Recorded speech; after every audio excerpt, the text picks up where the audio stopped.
Finance act, income tax act 2023 এর মাধ্যমে এটাকে এস্টাবলিশ করা হয়েছে, এবং লতে বলা হয়ে গেছে যে যদি শেয়ার স্কিম পারপাস কোনো টাকা, কোনো শেয়ার স্কিমের কোনো একটা অপশন যদি কোনো একজন এমপ্লয়ি এক্সারসাইজ করে, অপশনটা ইউজ করে, তাহলে এটার উপরে এটাকে ভ্যালু অফ পারচেজ হিসাবে ইয়ে করতে হবে, কি বলে, ভ্যালু করতে হবে, করে আপনার তার ভ্যালুটা আপনার ইনকাম হিসেবে যোগ হবে।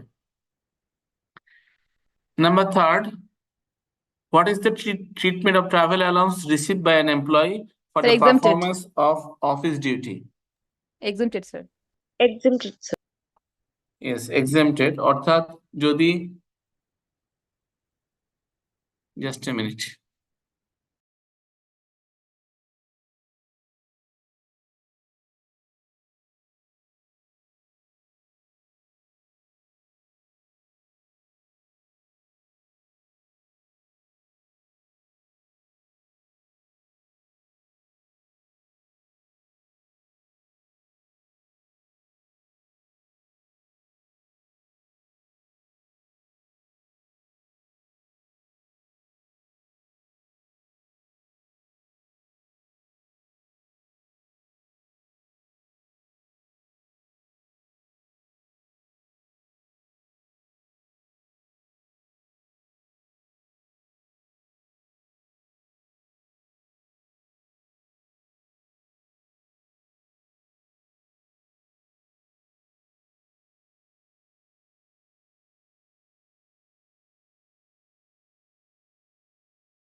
সরি, আচ্ছা, তাহলে যদি, যেটা বলছিলাম যে যদি ট্রাভেল অ্যালাউন্স অথবা কনভেন্স অ্যালাউন্স কোনো কিছু রিসিভ করে, ইভেন ডেইলি অ্যালাউন্স কোনো কিছু রিসিভ করে কোন একজন employee for performing his office duty which is not regular office duty, special office duty perform করার জন্য যদি কোনো অ্যালাউন্স পেয়ে থাকে, ডেইলি অ্যালাউন্স, ট্রাভেল অ্যালাউন্স, সবাই নিজের মতো করে একটু মিউট থাকেন না প্লিজ। ইন দ্যাট কেসেস আমাদেরকে এই ট্রাভেল অ্যালাউন্সটা আপনার হলো, অথবা ডেইলি অ্যালাউন্সটা ট্রিট হবে এক্সেম্পশন হিসেবে, এক্সেম্পটেড হিসেবে ট্রিট হবে, অর্থাৎ আমরা টোটাল ইনকামের মধ্যে একবার ইনক্লুড করব, করার পরে সেটাকে আমরা এক্সেম্পটেড হিসাবে লেস করে দেব, টোটালটা এক্সেম্পটেড বলবো।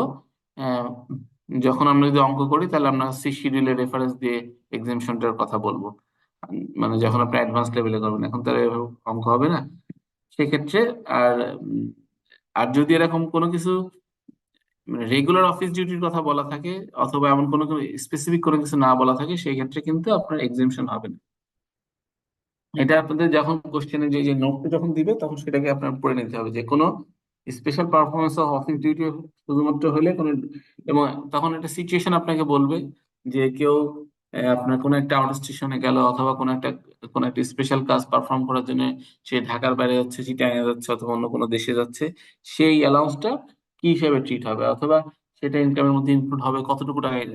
হয়তো কোশ্চেন আসবে যে এখানে এই টাকা ভ্যালু, তার সে মনে করেন এয়ার টিকিট বাবদ এত, তার আপনার একটা পার ডিয়াম দিছে এত, তার সেখানে টোটাল ক্যালকুলেশন করে কত টাকা ইয়ে হবে, কি বলে, ইনকাম হিসেবে ইনক্লুড হবে, তখন আমাদের লিখতে হবে যে হ্যাঁ, টোটাল যদিও ভ্যালু হবে এত টাকা, বাট টোটালি এক্সেম্পশন হিসেবে ট্রিট হবে।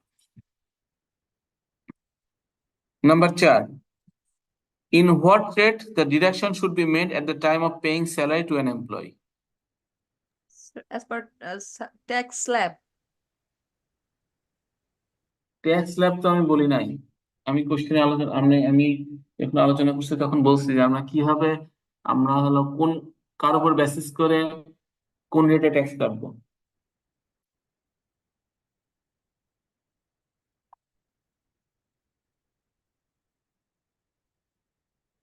কি হবে আনসার? 10%. নো, 10% বললেন কোন হিসাবে, আন্দাজে নাকি মানে বুঝে বলছেন? স্যার কোশ্চেনটা বুঝতে পারিনি স্যার। আমার কোশ্চেনটা হলো কোন একজন এমপ্লয়ি জয়েন করছে, সে মনে করেন যে জুলাইয়ের 1 তারিখ থেকে জুলাইয়ের 1, 2024, ঠিক আছে স্যার? 2001 ভুল বললাম, জুলাইয়ের 1, 2023 থেকে সে জয়েন করছে, 1 জুলাই 2023 থেকে সে কোনো একটা কোম্পানিতে সে জয়েন করছে। এখন তাকে ওই মাসে কত টাকা রেটে অথবা কোন রেটে ট্যাক্স কাটা হবে? স্যার ওইটাকে ইয়ারলি করে তারপর তো আমরা মান্থ বেসিস আসবো। সেটাকে আমি একটা রেট বলছিলাম, রেটটা কত?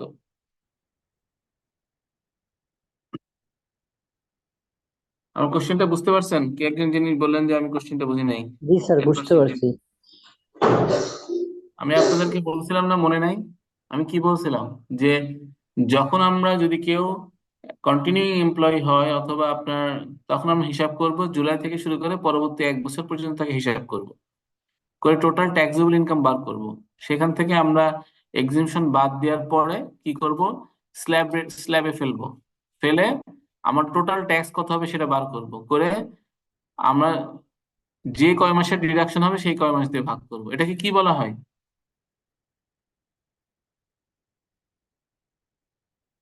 আপনারা পড়েন নাই? গড় পড়েন নাই ছোটবেলায়? জি স্যার। প্রত্যেক মাসে এভারেজ। Exactly, average rate. আর on which income?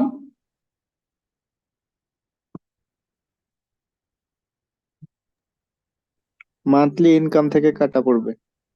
No, estimated total ইনকামের উপরে এভারেজ রেট। আমি দেখেন যে আপনারা, আমি এস্টিমেট যখন আপনাদেরকে ইয়ারলি ইয়ে দিচ্ছি, কি বলে, সিনপসিস দিচ্ছি, ওই দুইটা কালার করে দিচ্ছি, এটা ডিফারেন্ট কালার, দ্যাটস ওয়াই এটার উপর আপনাদের এমফাসিস দেওয়া। অর্থাৎ এস্টিমেটেড টোটাল ইনকাম, আমার তো আসলে ইনকাম কত সেটা তো আমি জানি না, সেই জন্য আমি এস্টিমেটেড করে নিব, করার পরে আমি ট্যাক্স রেটটা স্ল্যাবে ফেলে এভারেজ রেটে ট্যাক্স কাটবো। হ্যাঁ, যখন আমরা পরবর্তী জুন অথবা মেতে হিসাব করব, জুন 2024 অথবা মে থেকে হিসাব করব, তখন আমরা কি করব, এইটাকে আপনার আহ যদি কোনো চেঞ্জ না থাকে অথবা চেঞ্জ যদি ফাইন্যান্স সেক্টরে কোনো চেঞ্জ আছে, সেটাকে ইমপ্লিমেন্টেড করে আপনার আমরা ফাইনাল ট্যাক্সটা কমপ্লিট করবো, অর্থাৎ স্যালারি ইনকাম থেকে অথবা এমপ্লয়মেন্ট ইনকাম। ঠিক আছে? Number 5, in what basis tax rate are applicable from salary deduction purpose, যেটা বললাম, হোয়াট বেসিস মানে on estimated total income basis. Estimated total income sir. Number 6, how do how do you calculate allowable investment rebate? কিভাবে আমাদের investment rebate calculate হবে? There are three options, sir. First one is 3% of total income, and the second one is হ্যাঁ, বাংলায় বলেন তাহলে সবাই বুঝতে পারবেন। sir, মোট ইনকামের মানে ট্যাক্সেবল মোট ইনকামের। ইনকাম বলতে কি বোঝাচ্ছে আমরা? স্যার ট্যাক্সেবল ইনকাম 4,50,000 বাদ দিয়ে যেটা থাকবে এক্স্যাক্টলি, যেটার ওইটার উপরে উপর ট্যাক্সটা 3%। চার্জ হবে, ট্যাক্সটা লেভিয়েবল হবে, সেটাকে বলতেছি আমরা ট্যাক্সেবল ইনকাম। হ্যাঁ, ইয়েস স্যার, ওইটার 3%। এটা হচ্ছে ফার্স্ট 3%। অপশন। হ্যাঁ, সেকেন্ড অপশন হচ্ছে আমরা অ্যাজ পার 6 শিডিউল পার্ট 3 অনুযায়ী যে ইনভেস্টমেন্টটা অ্যামাউন্ট পাবো তার 15%। আর থার্ড ওয়ান হচ্ছে 1 মিলিয়ন। এন তিনটার মধ্যে যেটা কম হবে ওইটাই হচ্ছে আমার রিবেটের জন্য eligible, allowable investment rebate sir. অন্য কেউ কোনো অ্যাডিশন করবেন? একটু অ্যাডিশন দরকার আমার কাছে মনে হচ্ছে। এনিওয়ান?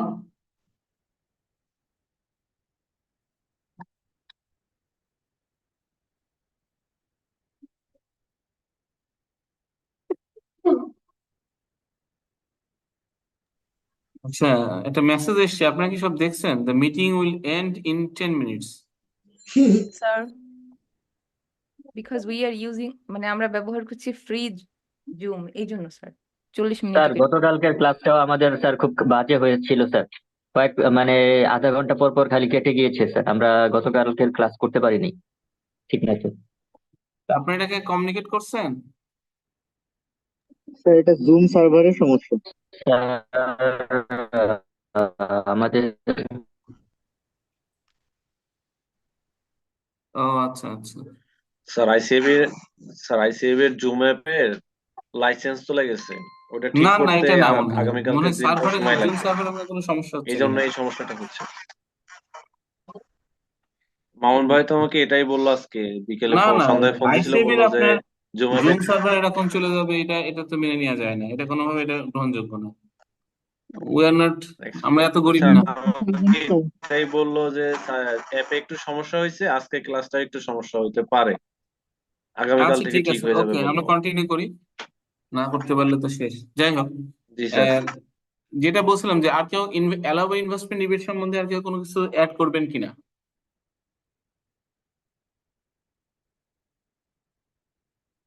তিনটে অপশন হলো মৌসুমী বললেন, এর বাইরে কোনো কিছু আছে কিনা? একটা হলো টোটাল ট্যাক্সেবল ইনকামের 3%, অথবা অ্যাকচুয়াল ইনভেস্টমেন্টের 15%, অর 1 মিলিয়ন অথবা 10 লাখ টাকা। এটা তিনটার মধ্যে যেটা কম সেটাই হবে আমাদের এলিজিবল ইনভেস্টমেন্ট। এর সাথে কারো কোনো এডিশন আছে? I expect one addition.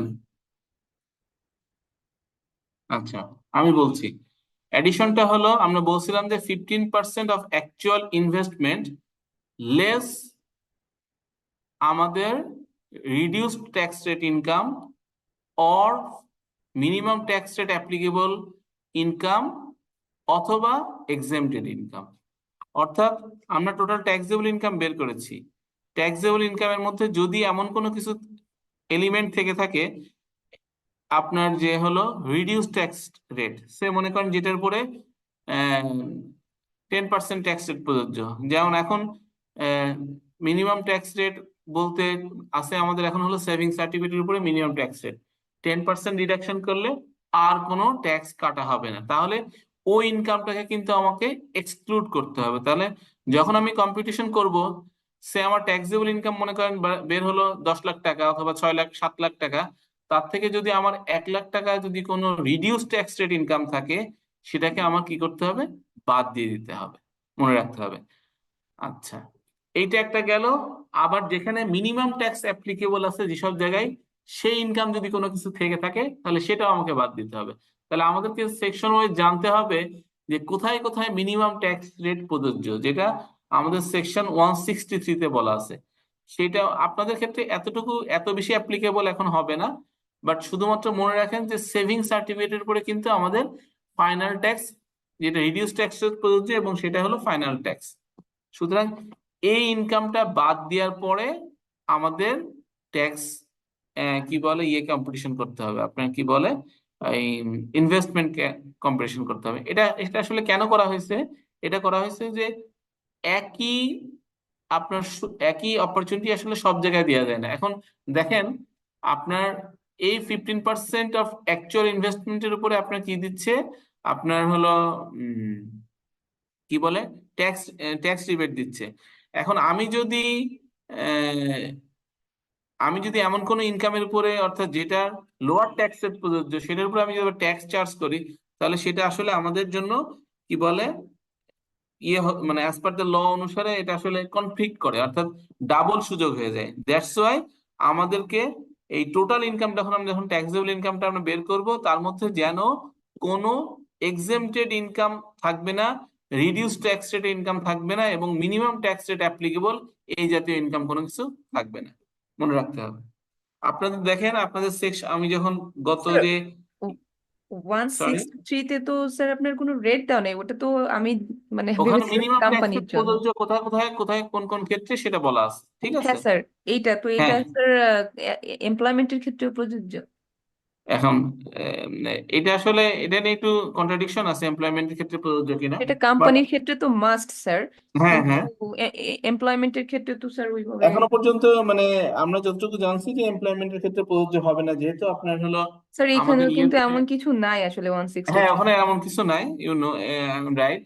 But মানে আমরা যে ডিসকাশন অথবা কনভেনশন যে প্র্যাকটিসটা ট্যাক্স অফিসের সাথে ডিসকাশন করে যেটা শুনছি, সেটা যে না, তাদের যদি মিনিমাম ট্যাক্স অ্যাপ্লিকেবল হয়ে যায় আসলে আপনার সেক্ষেত্রে আমরা কোনো রিফান্ডের কোনো সুযোগ পাবো না যদি আমাদের এক্সেস ট্যাক্স কাটা হয়ে যায় কোনো সময়।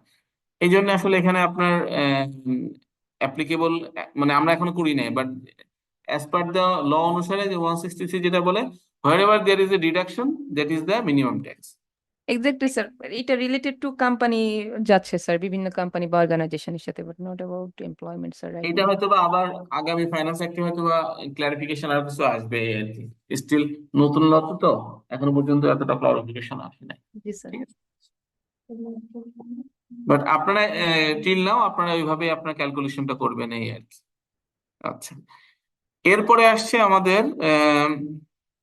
নাম্বার 7, আপ টু টাকা 5 lakh sir. Gap saving certificate would be treated as investment, অর্থাৎ 5 লাখ সেভিং স্যার। সার্টিফিকেটের কত টাকা পর্যন্ত আমরা ইনভেস্টমেন্ট অ্যালাউন্স হিসেবে আমরা অ্যালাউবল হবে। সে একজন কোন একজন আপনার এমপ্লয়ি অথবা কোন একজন আপনার আহ, আহ, করদাতা, সে সেভিং সার্টিফিকেট ইনভেস্ট করছে 10 লাখ টাকা, তাহলে সে যখন অ্যাকচুয়াল ইনভেস্টমেন্ট ক্যালকুলেশন করবে সে কতটুকু টাকা কনসিডার করতে পারবে? Sir up to 5 lakh. Up to 5 lakh. এটা আরো একটা জিনিস আছে, আপনার হলো মিউচুয়াল ফান্ডেও আপনার 5 লাখ টাকা পর্যন্ত আছে। জি স্যার, এগুলো মিউচুয়াল ফান্ড বা সঞ্চয়পত্র বা সরিয়া বেসড যে সিকিউরিটি গুলো আছে আপ টু 5 লাখ স্যার। জি, আচ্ছা, সবাই বুঝতে পারছেন তো? ক্লিয়ার না হলে জিজ্ঞেস করবেন, ঠিক আছে? What is the limit of DPS as investment allowance? Sir 1,20,000 sir. অর্থাৎ 1,20,000 টাকা পর্যন্ত আমাদের ডিপিএস এর ইনভেস্টমেন্ট অ্যালাউন্স আমরা অ্যালাউবল পাবো। ইভেন তো আমরা যদি ইনভেস্টমেন্ট করি মোর দ্যান 1,20,000, সে যদি আমাদের 5-10 লাখ টাকাও আমাদের হলো ডিপিএস ইনভেস্টমেন্ট হয়, বাট আমাদের অ্যালাউবিলিটি শুধু হবে হলো ক্যালকুলেশন, যখন আমরা একটা ইনভেস্টমেন্টের ক্যালকুলেশন করব তখন সর্বোচ্চ 1,20,000 টাকা পর্যন্ত আমরা ক্যালকুলেশন নিতে পারবো। In case of insurance premium, what percentage of insured value is allowed as investment rebate? Sir 10% of policy value. 10% of policy value or insured value, ঠিক আছে? Yes sir. অর্থাৎ যে পলিসির জন্য আমরা ইন্স্যুরেন্স করছি সে ইনসিওর্ড ভ্যালুটা উপরে 10%।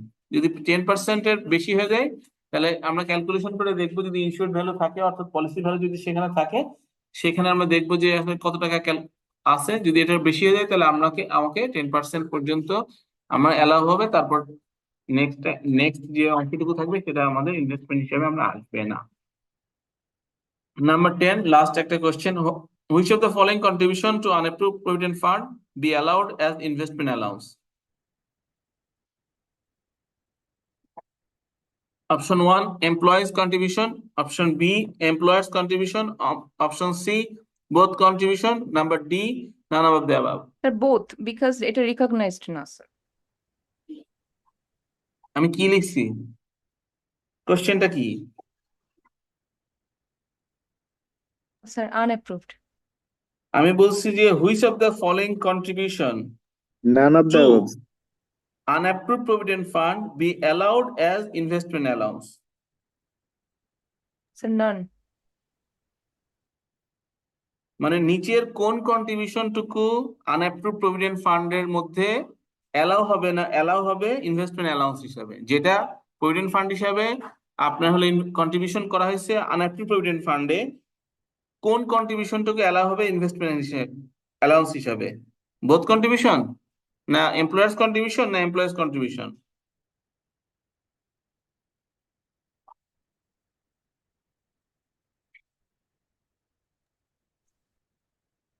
কেউ কেউ বলেন আনসার।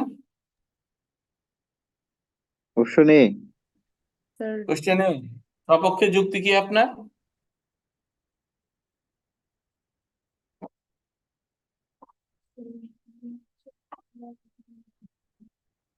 কোনো যুক্তি নাই?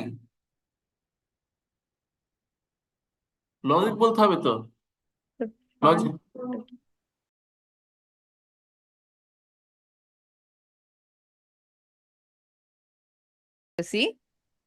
এই 23-এর আইন অনুযায়ী তখন যে ভ্যালুটা আসে আর টোটাল ট্যাক্সেবল ইনকামের 3% করলেও সেম ভ্যালুটা আসে। হ্যাঁ, এটা ঠিক।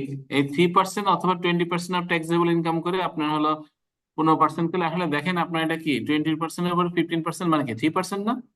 এক্স্যাক্টলি স্যার 3%ই তো, ভ্যালু তো সেম কিন্তু আসছে। আপনি ওইভাবে তো ক্যালকুলেশন আপনি করতে পারবেন না। হ্যাঁ, স্যার অনেক কোম্পানি এইভাবে করছে, তো এইটা কি স্যার কোনো না ম্যাটার না না, হতে এটা পারে এটা কিনা? আপনার আপনার যেটাকে ল বলা আছে, হ্যাঁ পার্সেন্টেজ আমাদের সেম আসে, that is not issue.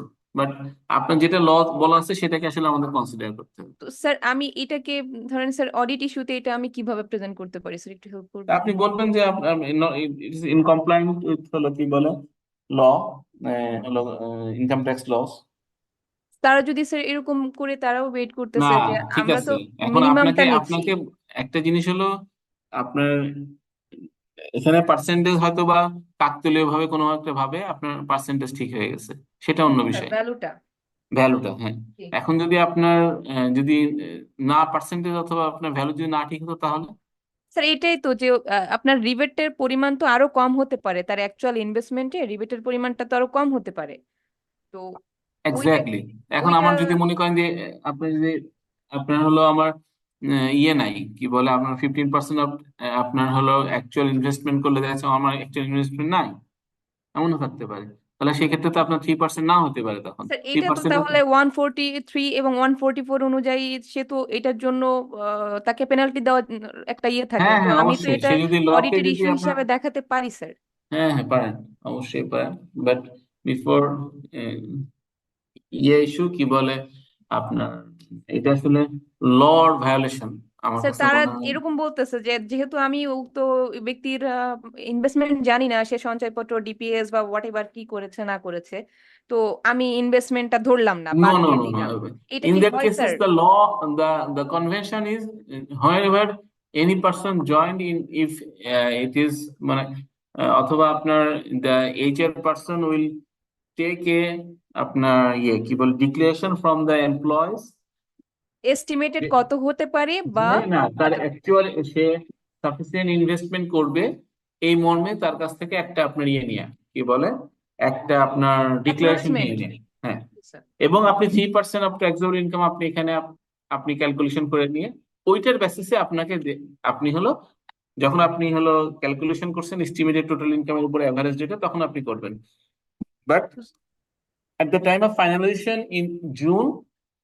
June or may, June সামহার in June, তখন আপনি টোটাল ক্যালকুলেট তখন তো আপনার কাছ থেকে টোটাল ফিগারটা পেয়ে যাচ্ছেন আপনি, এবং তখন আপনি তার কাছ থেকে ইনভেস্টমেন্টের ডকুমেন্টস সিক করবেন, প্লিজ সেন্ড আস দ্য হলো কি বলে ইনভেস্টমেন্ট, আপনি কত কত টাকা ইনভেস্ট করছেন সেই ইনভেস্টমেন্টের আপনি আমাদেরকে সাপোর্টিং ডকুমেন্টস দেন, on that exactly sir. Basis আপনাকে ক্যালকুলেশন করতে হবে, otherwise you are in default the person who are calculating this হলো কি বলে ট্যাক্সেবল ফিগার, নয়তো তো কোম্পানি এখানে লায়াবল হয়ে যাবে যদি কোনো শর্টফল থাকে, স্যার আপনি যদি 1 টাকাও আপনার শর্টফল থাকে সেটার জন্য কোম্পানি ইজ লায়াবল, অথবা তাহলে দ্য স্যার উনি আমাকে যেটা বলতেছে, বা সাপোজ এরকম যদি কন্ট্রাডিক্ট হয়, উনি আমাকে বলতেছে as you can see that যে 15% and 3% is equal to the same value, so আমরা জানি না সে কত ইনভেস্ট করতেছে, so eliminate this, just count 3% আর 1 মিলিয়ন। তো অন দ্যাট টাইম স্যার আমার ইস্যু মনে হয় যে এটা ডেফিনেটলি একটা ম্যাটেরিয়াল ইস্যু, যেহেতু আহ, যখন সে ডিপ্লয় হয় তখন তো সে একটা ফিগার দিয়ে থাকে এবং তার সাপোর্টিং থাকে যে সে কোথায় কি ইনভেস্টমেন্ট করতেছে বা আদার। যখন সে ইনভেস্টমেন্টটা 20%ই নিচ্ছে, তার মানে হচ্ছে সে কর ফাঁকি দিচ্ছে। তো তার কর ফাঁকি ইনভেস্টমেন্টের দিচ্ছে উপর এভাবে বলা যাবে না, আনলেস এক্স্যাক্টলি আপনি আপনি হলো কনফার্মেশন না হওয়া পর্যন্ত, বাট না, যদি কোম্পানির সে সাইডটা হলো 20% দেখায় কোম্পানি, স্যার। হ্যাঁ কোম্পানিকে দেখবে যে তার প্রপার সাপোর্টিং ডকুমেন্টস নিয়ে সে ক্যালকুলেশন করছে কিনা, এটা আসলে কোম্পানির দায়িত্ব। জি স্যার, তো এইটা তো ডেফিনেটলি স্যার অডিট ইস্যুতে আমি কথা বলা যায়, তাই না স্যার? বাট বিফোর মানে শোয়িং দিস এলিমেন্ট টু আপনার ক্লায়েন্ট, লিস্ট আপনার সিনিয়র অথবা এঙ্গেজমেন্ট পার্টনারের সাথে কথা বলে নেওয়া উচিত। জি স্যার, আচ্ছা, থ্যাংক ইউ। আমরা হলো ইনকাম ফ্রম রেন্ট নিয়ে এখন আজকে আলোচনা করব। আমাদের আগে সাবজেক্টিভ আলোচনা করে নিয়ে তারপরে আমরা দুই একটা অঙ্ক দেখব, দেখে আমরা মোটামুটি ইনকাম ফ্রম রেন্ট আগে অনেক বিস্তৃত ছিল, অনেক কিছু ছিল, এখন অনেক সহজ করে দিছে, বাট একটা জিনিস আমাদেরকে মনে রাখতে হবে, ইনকাম ফ্রম রেন্ট মিনস আগে শুধুমাত্র হাউস রেন্ট ছিল, এখন রেন্ট মিনস এনিওয়্যার, আপনি যদি ছাদ ভাড়া দেন, আপনি যদি আপনার হলো ভ্যাকান্ট ল্যান্ড ভাড়া দেন, আপনি যদি কোনো ইভেন হলো কি বলে sublease then, all things are treated as আপনার রেন্ট। আচ্ছা, আমাদের সেকশন 2 সাবসেকশন 62 অ্যানুয়াল ভ্যালু সম্বন্ধে আলোচনা করছে, যেটা আমাদের very important rental income, rent income বার করার জন্য অ্যানুয়াল ভ্যালুটা আসলে খুব জরুরি। অ্যানুয়াল ভ্যালুর উপরে বেস করে আমাদের সবকিছু ডিটারমাইন করতে হবে। তাহলে what is the annual value? Annual value shall be deemed to be in relation to any property let out. অর্থাৎ কোনো একটা প্রপার্টি ভাড়া দেওয়ার সাথে এটা সম্পৃক্ত। প্রপার্টি অর্থাৎ প্রপার্টির আবার সংজ্ঞা আছে, আমাদের প্রপার্টি বলতে আমরা কি কি বুঝাবো আমাদের পরে আমরা দেখবো আসলে প্রপার্টি। বাট যখনই আমরা হলো অ্যানুয়াল ভ্যালু নিয়ে কথাবার্তা বলবো, অবশ্যই ভাড়া সম্পর্কিত লেট আউট এবং কোন একটা প্রপার্টির এটা ইন রিলেশন থাকবে। অর্থাৎ প্রপার্টিকে আপনার ভাড়া দেওয়ার উপর ভিত্তি করে আমরা অ্যানুয়াল ভ্যালু এখানে ডিটারমাইন করব। তাহলে কিভাবে অ্যানুয়াল ভ্যালু ডিটারমাইন হবে? The sum for which property might reasonably be expected to let from year to year. অর্থাৎ একটা প্রপার্টি ভাড়া দিয়ে প্রতি বছর একজন মালিক কি পরিমাণ কি বলে রেন্ট আশা করে। অর্থাৎ আপনার একটা বাড়ি আছে গুলশানে, আপনি সেই গুলশানে মনে করেন আপনার গুলশানে একটা আপনার 2200 স্কোয়ার ফিটের একটা ফ্ল্যাট আছে, তা সেই ফ্ল্যাটের আপনি ভাড়া দিয়ে মানে হোয়াট ইউ ক্যান এক্সপেক্ট। এখানে এক্সপেকটেশনটা আসলে অনারের চেয়ে বেশি ডিটারমাইন করে হলো হোয়াট দ্য আপনার অথরিটি অ্যাজিউমস। অর্থাৎ এখানকার আপনার সিটি কর্পোরেশন বলেন অথবা এই এলাকার বার্ষিক ভ্যালু কত হওয়া উচিত। অর্থাৎ বার্ষিক ভ্যালু বলতে আপনার ভাড়া কত হওয়া উচিত, এইটা ডিসিটি তার ইন্সপেক্টর দিয়ে কি করে, একটা হলো ইন্সপেকশন করে। এখন আপনি যদি মনে করেন বলেন যে আমার গুলশানে আমার 2200 অথবা আমার 2000 স্কোয়ার ফিটে একটা বাড়ি আছে, তার ভাড়া হলো আপনার 30,000 টাকা, এটা কি আসলে রিজনেবলি বি এক্সপেক্টেড অথবা নো স্যার, একসেপ্ট? এটা অ্যাসেস করা হবে, অ্যাসেসেবলটা। এক্স্যাক্টলি। এখন আম, এমন যদি কেউ করে থাকে আসলে সেটা তো আসলে একটা, এটা আসলে একটা মানে আপনার মানে সে ইজিলি এখানে বোঝা যায় কর ফাঁকি দেওয়ার জন্য সে এখানে লোয়ার রেটে দেখাইছে, even though he make make made an agreement with the আপনার টেনেন্ট, তারপরেও আসলে এটাকে আপনার গ্রহণযোগ্য হওয়ার মতো কোনো কারণ নাই। এখন আমি যদি বলি ঠিক আছে আপনি তাহলে আপনি যে 30,000 টাকা রেটে আপনি ভাড়া দিচ্ছেন আপনি তাহলে আমাকে দেন, অথবা আপনি আহ, আপনি যার সাথে দিছেন আপনি থার্ড পার্টিকে আপনি পাশাপাশি আপনি দেখেন যে ওই সেম রেটে আপনি কি কোনো ভাড়া আছে কিনা। অর্থাৎ এখানে একটা অ্যাসেস করার মতো এখানে একটা সুযোগ থাকে, সেটাকে সেই জন্য বলা হয়েছে যে the sum for which property might reasonably be expected to let from year to year। অর্থাৎ ওই যে প্রপার্টিটা ভাড়া দিয়ে কি পরিমাণ টাকা হওয়া উচিত অথবা পাওয়া উচিত, সেটা একটা হলো অ্যানুয়াল ভ্যালুর হলো অপশন একটা। or what the annual rental is in respect thereof is in excess of the sum mentioned above the amount of annual rent। অর্থাৎ অথবা যদি আপনি ভাড়া দিয়ে বেশি টাকা পেয়ে থাকেন, যেটা আপনার রিজনেবলি বি এক্সপেক্টেড যেটা আছে তার চেয়ে যদি বেশি পেয়ে থাকেন, তাহলে সেটাই হবে হলো আপনার অ্যানুয়াল ভ্যালু। এখন মনে করেন যে আমি আহ, যে কথা বলছিলাম যে গুলশানের কোন একটা বাসা আমি হলে অ্যাসেস করে দেখলাম, সাধারণত এইসব 2000 স্কোয়ার ফিটের একটা আপনার বাড়িতে মিনিমাম এক মানে এক্সপেকটেশন যে 80,000 থেকে 1,00,000 টাকা ভাড়া হওয়া উচিত। আপনি যদি অ্যানুয়াল রেন্ট অথবা আপনি যদি টেনেন্টের সাথে এগ্রিমেন্ট করে থাকেন যে আমি 1,30,000 টাকা নিব, তাহলে তাহলে কি যে আমার রিজনেবলি যে এক্সপেকটেশনটা ছিল তার থেকে যদি বেশি হয় তাহলে ওইটাই হবে, অথবা অ্যানুয়াল ভ্যালু, মিউনিসিপাল ভ্যালু যেটা আছে সেটার থেকে যদি অ্যানুয়াল রেন্টটা বেশি হয়, that could be the annual value of the property. বোঝা গেছে? Yes sir. কারো কোনো কোশ্চেন থাকলে বলেন। অ্যানুয়াল ভ্যালুটা বোঝা খুব জরুরি, না হলে এই ইনকাম ফ্রম রেন্টের অঙ্ক করা যাবে না।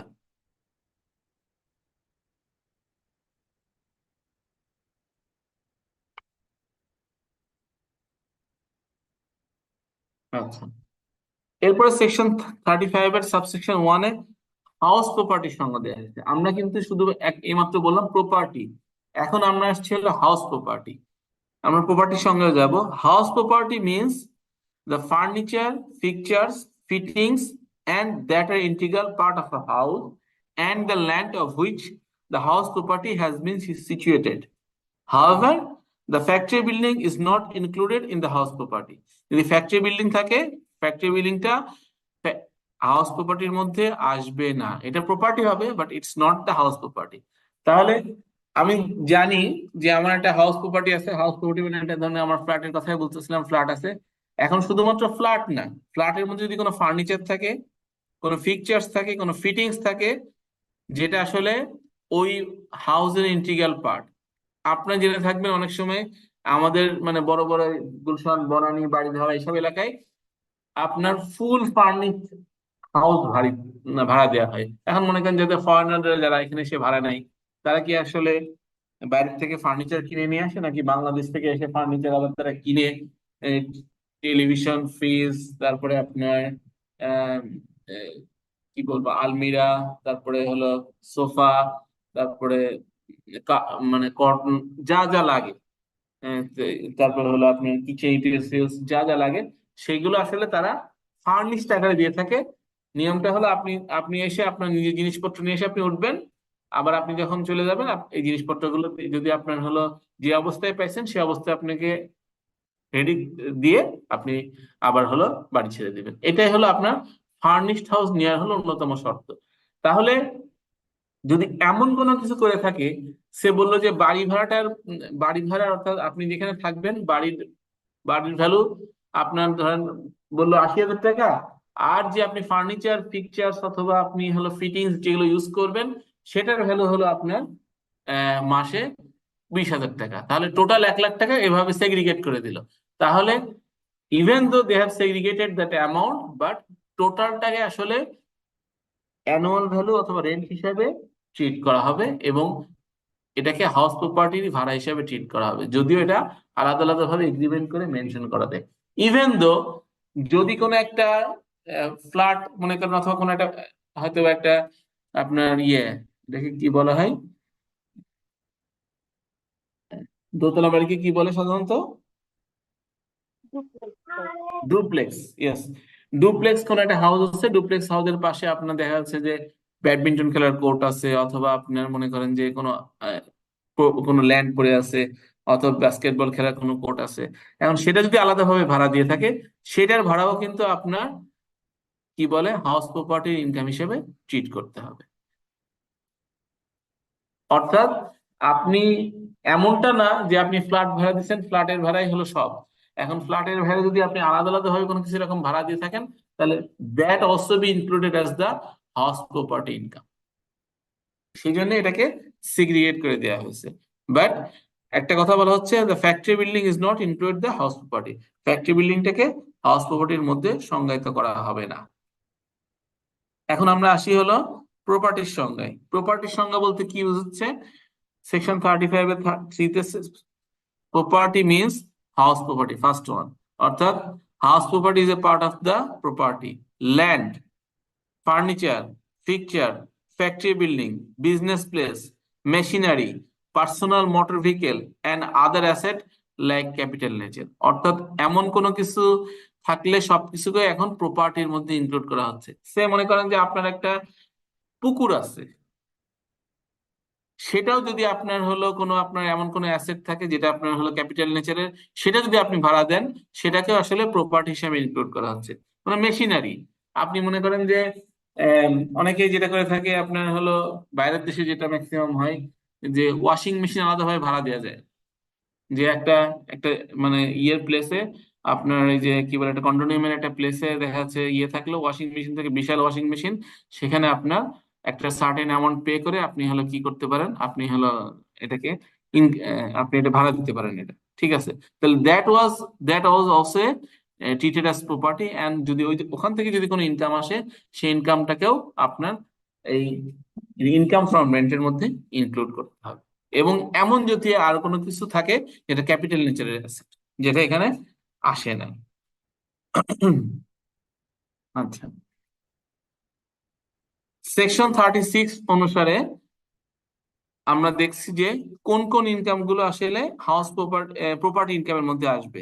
একটা হলো rental income shall be computed as total rental value of any property of a person less total allowable expenses. অর্থাৎ রেন্টাল ইনকাম, যেটা মনে করেন আমি একটা ফ্ল্যাট ভাড়া দিলাম যেটা বলছিলাম, অথবা আমি কোনো একটা ল্যান্ড ভাড়া দিলাম, সেখান থেকে যে রেন্টাল ইনকাম আসছে, সেই rental value of that property, অথবা যদি মেশিনারি কোনো কিছু থাকে সেটা ভাড়া দিয়ে, এবং সেখান থেকে অ্যালাউবল এক্সপেন্সেস, অর্থাৎ ওই ইনকাম করতে যে এক্সপেন্সেস অ্যালাউড আছে, অর্থাৎ allowable as per the income tax আইন অনুসারে, that could be treated as allowable expenses, এবং সেটা বাদ দেওয়ার পরে আমার রেন্টাল ইনকামটাকে আমার হলো কম্পিউট করতে পারবো আমি।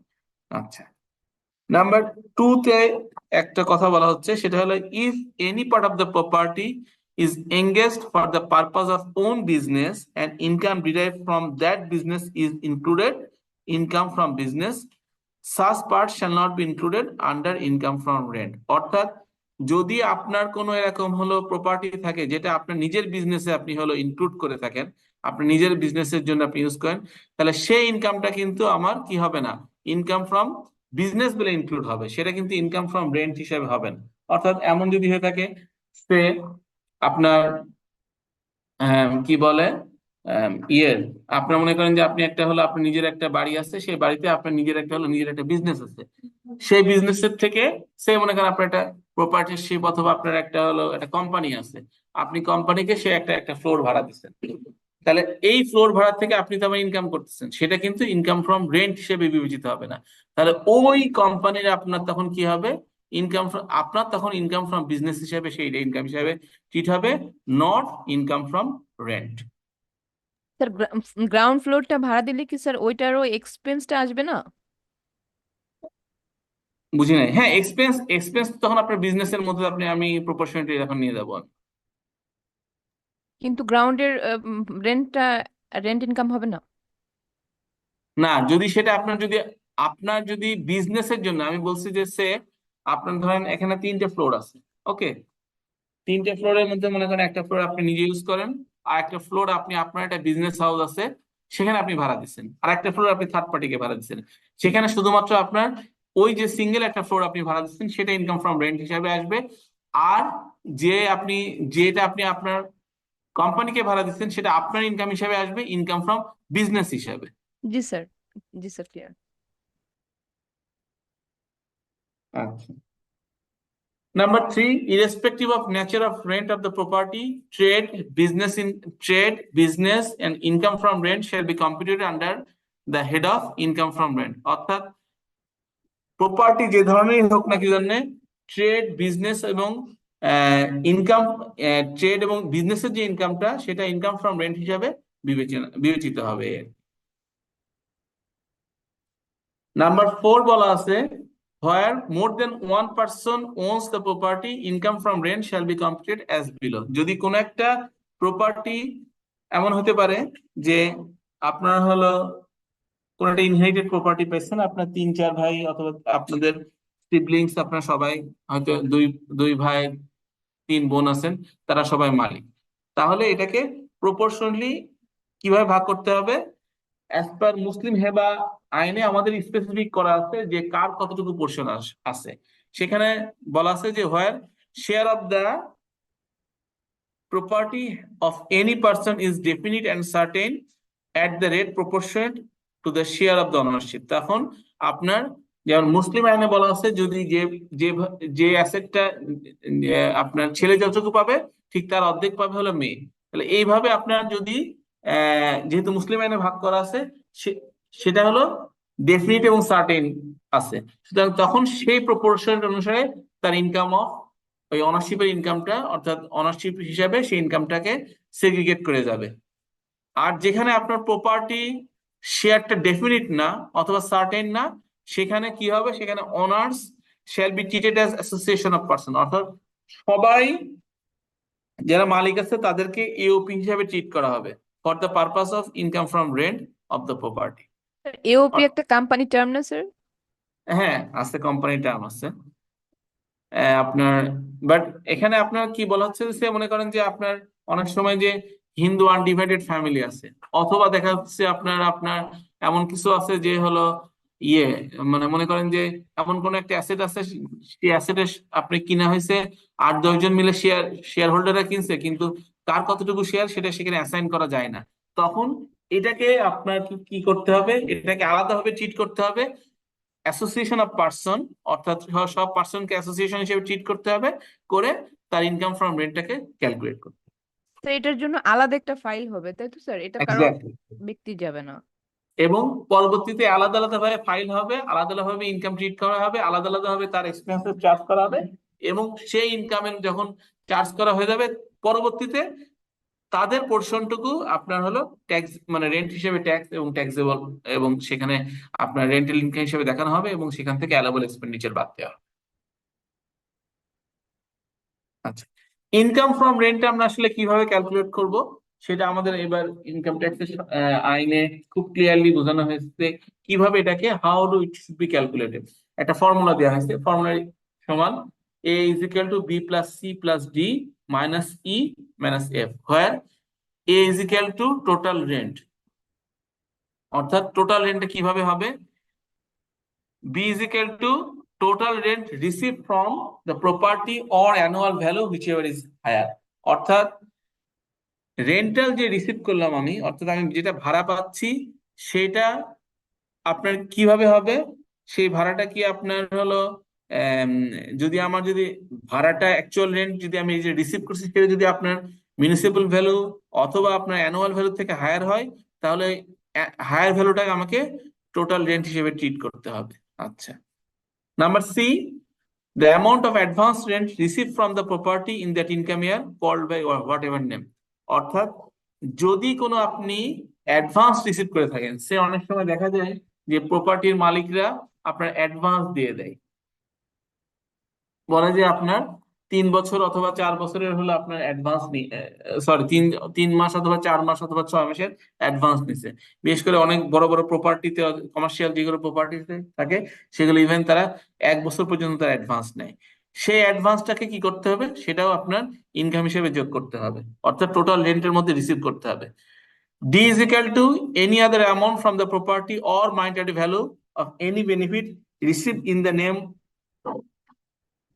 in the income year in excess of the amount mentioned under B and C above, অর্থাৎ বি এবং সি তে যদি টোটাল রেন্টালের মধ্যে যে জিনিসগুলো আছে, যেটা বির মধ্যে আসে নাই, অর্থাৎ বি এবং সি কে কাভার করে নাই, যে কোনো নামে হয়তো বা কোনো অন্য কোনো আপনার মানিটারি ভ্যালু থাকতে পারে, যদি এমন কোনো কিছু থেকে থাকে তাহলে সেটাও যোগ করা হবে। E is equal to any such advance amount which has already been included in the total income of any previous income year. সে মনে করেন যে আপনি হলো যখন অ্যাডভান্স নিছেন তখন আপনি ইনকাম হিসেবে যোগ করে দিছেন, এখন আপনি কি পাচ্ছেন, অ্যাডভান্সটা ফেরত, আপনাকে অ্যাডভান্সটা অ্যাডজাস্ট করতেছে, অর্থাৎ অ্যাডভান্সটা আপনি ফেরত দিচ্ছেন, তখন এই অ্যাডভান্স অ্যামাউন্টটা আপনি কি করবেন, আপনি বাদ দিয়ে দিবেন, অর্থাৎ এইটা টোটাল রেন্ট থেকে এটা বাদ যাবে। নাম্বার এফ, ভ্যাকান্সি অ্যালাউন্সেস, যদি কোনো সময় আমার প্রপার্টিটা ভ্যাকান্ট থাকে, তাহলে সেই আপনার যতদিন ভ্যাকান্ট ছিল সেই মান্থলি আমি হিসাব করে ভ্যাকান্সি অ্যালাউন্স হিসাবে আমি সেটাকে আমি বাদ দিতে পারবো টোটাল রেন্টের রিসিভের কি বলে টোটাল রেন্টাল ইনকামের সাথে কম্পিউট করার সময়, প্রোভাইডেড দ্যাট এই যে আপনি রেন্টালটা আপনি হলো অথবা আপনি যে প্রপার্টিটা আপনি হলো ভাড়া দিছিলেন, সেটা যে ভ্যাকান্ট হচ্ছে, সেটা প্রতি মাসের 30 তারিখের মধ্যে সংশ্লিষ্ট উপকর কমিশনারকে জানাইতে হবে। সে মনে করেন আপনার একটা ফ্ল্যাট আছে, আপনার জানুয়ারি মাসে খালি আছে, তাহলে জানুয়ারি মাসের 30 তারিখের মধ্যে অবশ্যই আপনাকে সংশ্লিষ্ট আপনার যেখানে আপনার ইনকামটা অ্যাসেস করা হয় সেখানে ট্যাক্স অফিসে গিয়ে আপনাকে জানাতে হবে, উম, উম, কি বলে, ডিসিটির কাছে, dear sir, this for this month my flat blah blah, total অ্যাড্রেসটা দিয়ে is vacant for the month of January, তখন দিয়ে আপনাকে এটা রিসিভ করে নিয়ে আসতে হবে, অ্যাকনোলেজ করে নিয়ে আসতে হবে, তাহলে শুধুমাত্র আপনি ভ্যাকান্সি অ্যালাউন্স হিসেবে ক্লেম করতে পারবেন, আদারওয়াইজ পারবেন না। ইফ এটা যদি আপনার ফেব্রুয়ারিতেও ভাড়া না হয়, তাহলে ফেব্রুয়ারিতেও আপনাকে তেমনি ভাবে একটা চিঠি ফেব্রুয়ারি 28 তারিখ অথবা 29 তারিখের মধ্যে ট্যাক্স অফিসে দিয়ে রিসিভ করে নিয়ে আসতে হবে, যতদিন আপনার এটা না হচ্ছে, কি বলে, আপনি যতদিন আপনার ভাড়া না হচ্ছে। যদি ভাড়া হয়ে যায় তাহলে আর আপনাকে কোনো কিছু জানাইতে হবে না, তখন আপনি স্টপ, তখন ট্যাক্স অথরিটি অথবা আপনার অ্যাসেসিং অফিসার বুঝে যাবে যে না, ইয়েস, সে তার ফাইলে মনে হয় এখন তার হলো ভাড়াটিয়া চলে আসছে, সুতরাং তার এই জন্য সে এখানে এই মাসে কোনো ভ্যাকান্ট কোনো আপনার হলো নোটিশ ট্যাক্স অথরিটিকে প্রোভাইড করে নাই। But in absence of submitting this proof you are not, অথবা the SSC is not allowed to claim vacancy allowance. এই জাতীয় কোনো আপনাদের কোশ্চেন থাকতে পারে যে ভ্যাকান্সি অ্যালাউন্স মানে একটা কোন একটা সিচুয়েশন তুলে দিয়ে বললো যে whether he will be eligible for claiming vacancy allowance or not। তাহলে মনে রাখতে হবে ভ্যাকান্সি অ্যালাউন্স পাওয়ার ন্যূনতম শর্ত হলো যে the SSC should inform this vacant property to the concerned circle office within 30 of the আপনার each month। 30 দিনের মধ্যে স্যার ডিসিটি অ্যাকনোলেজমেন্ট নিতে হবে। না, ফেব্রুয়ারিকে আবার 30 দিনে দিলে কি হবে না, ফেব্রুয়ারিতে আপনার 28 থেকে 29 দিনের মধ্যে যেতে হবে।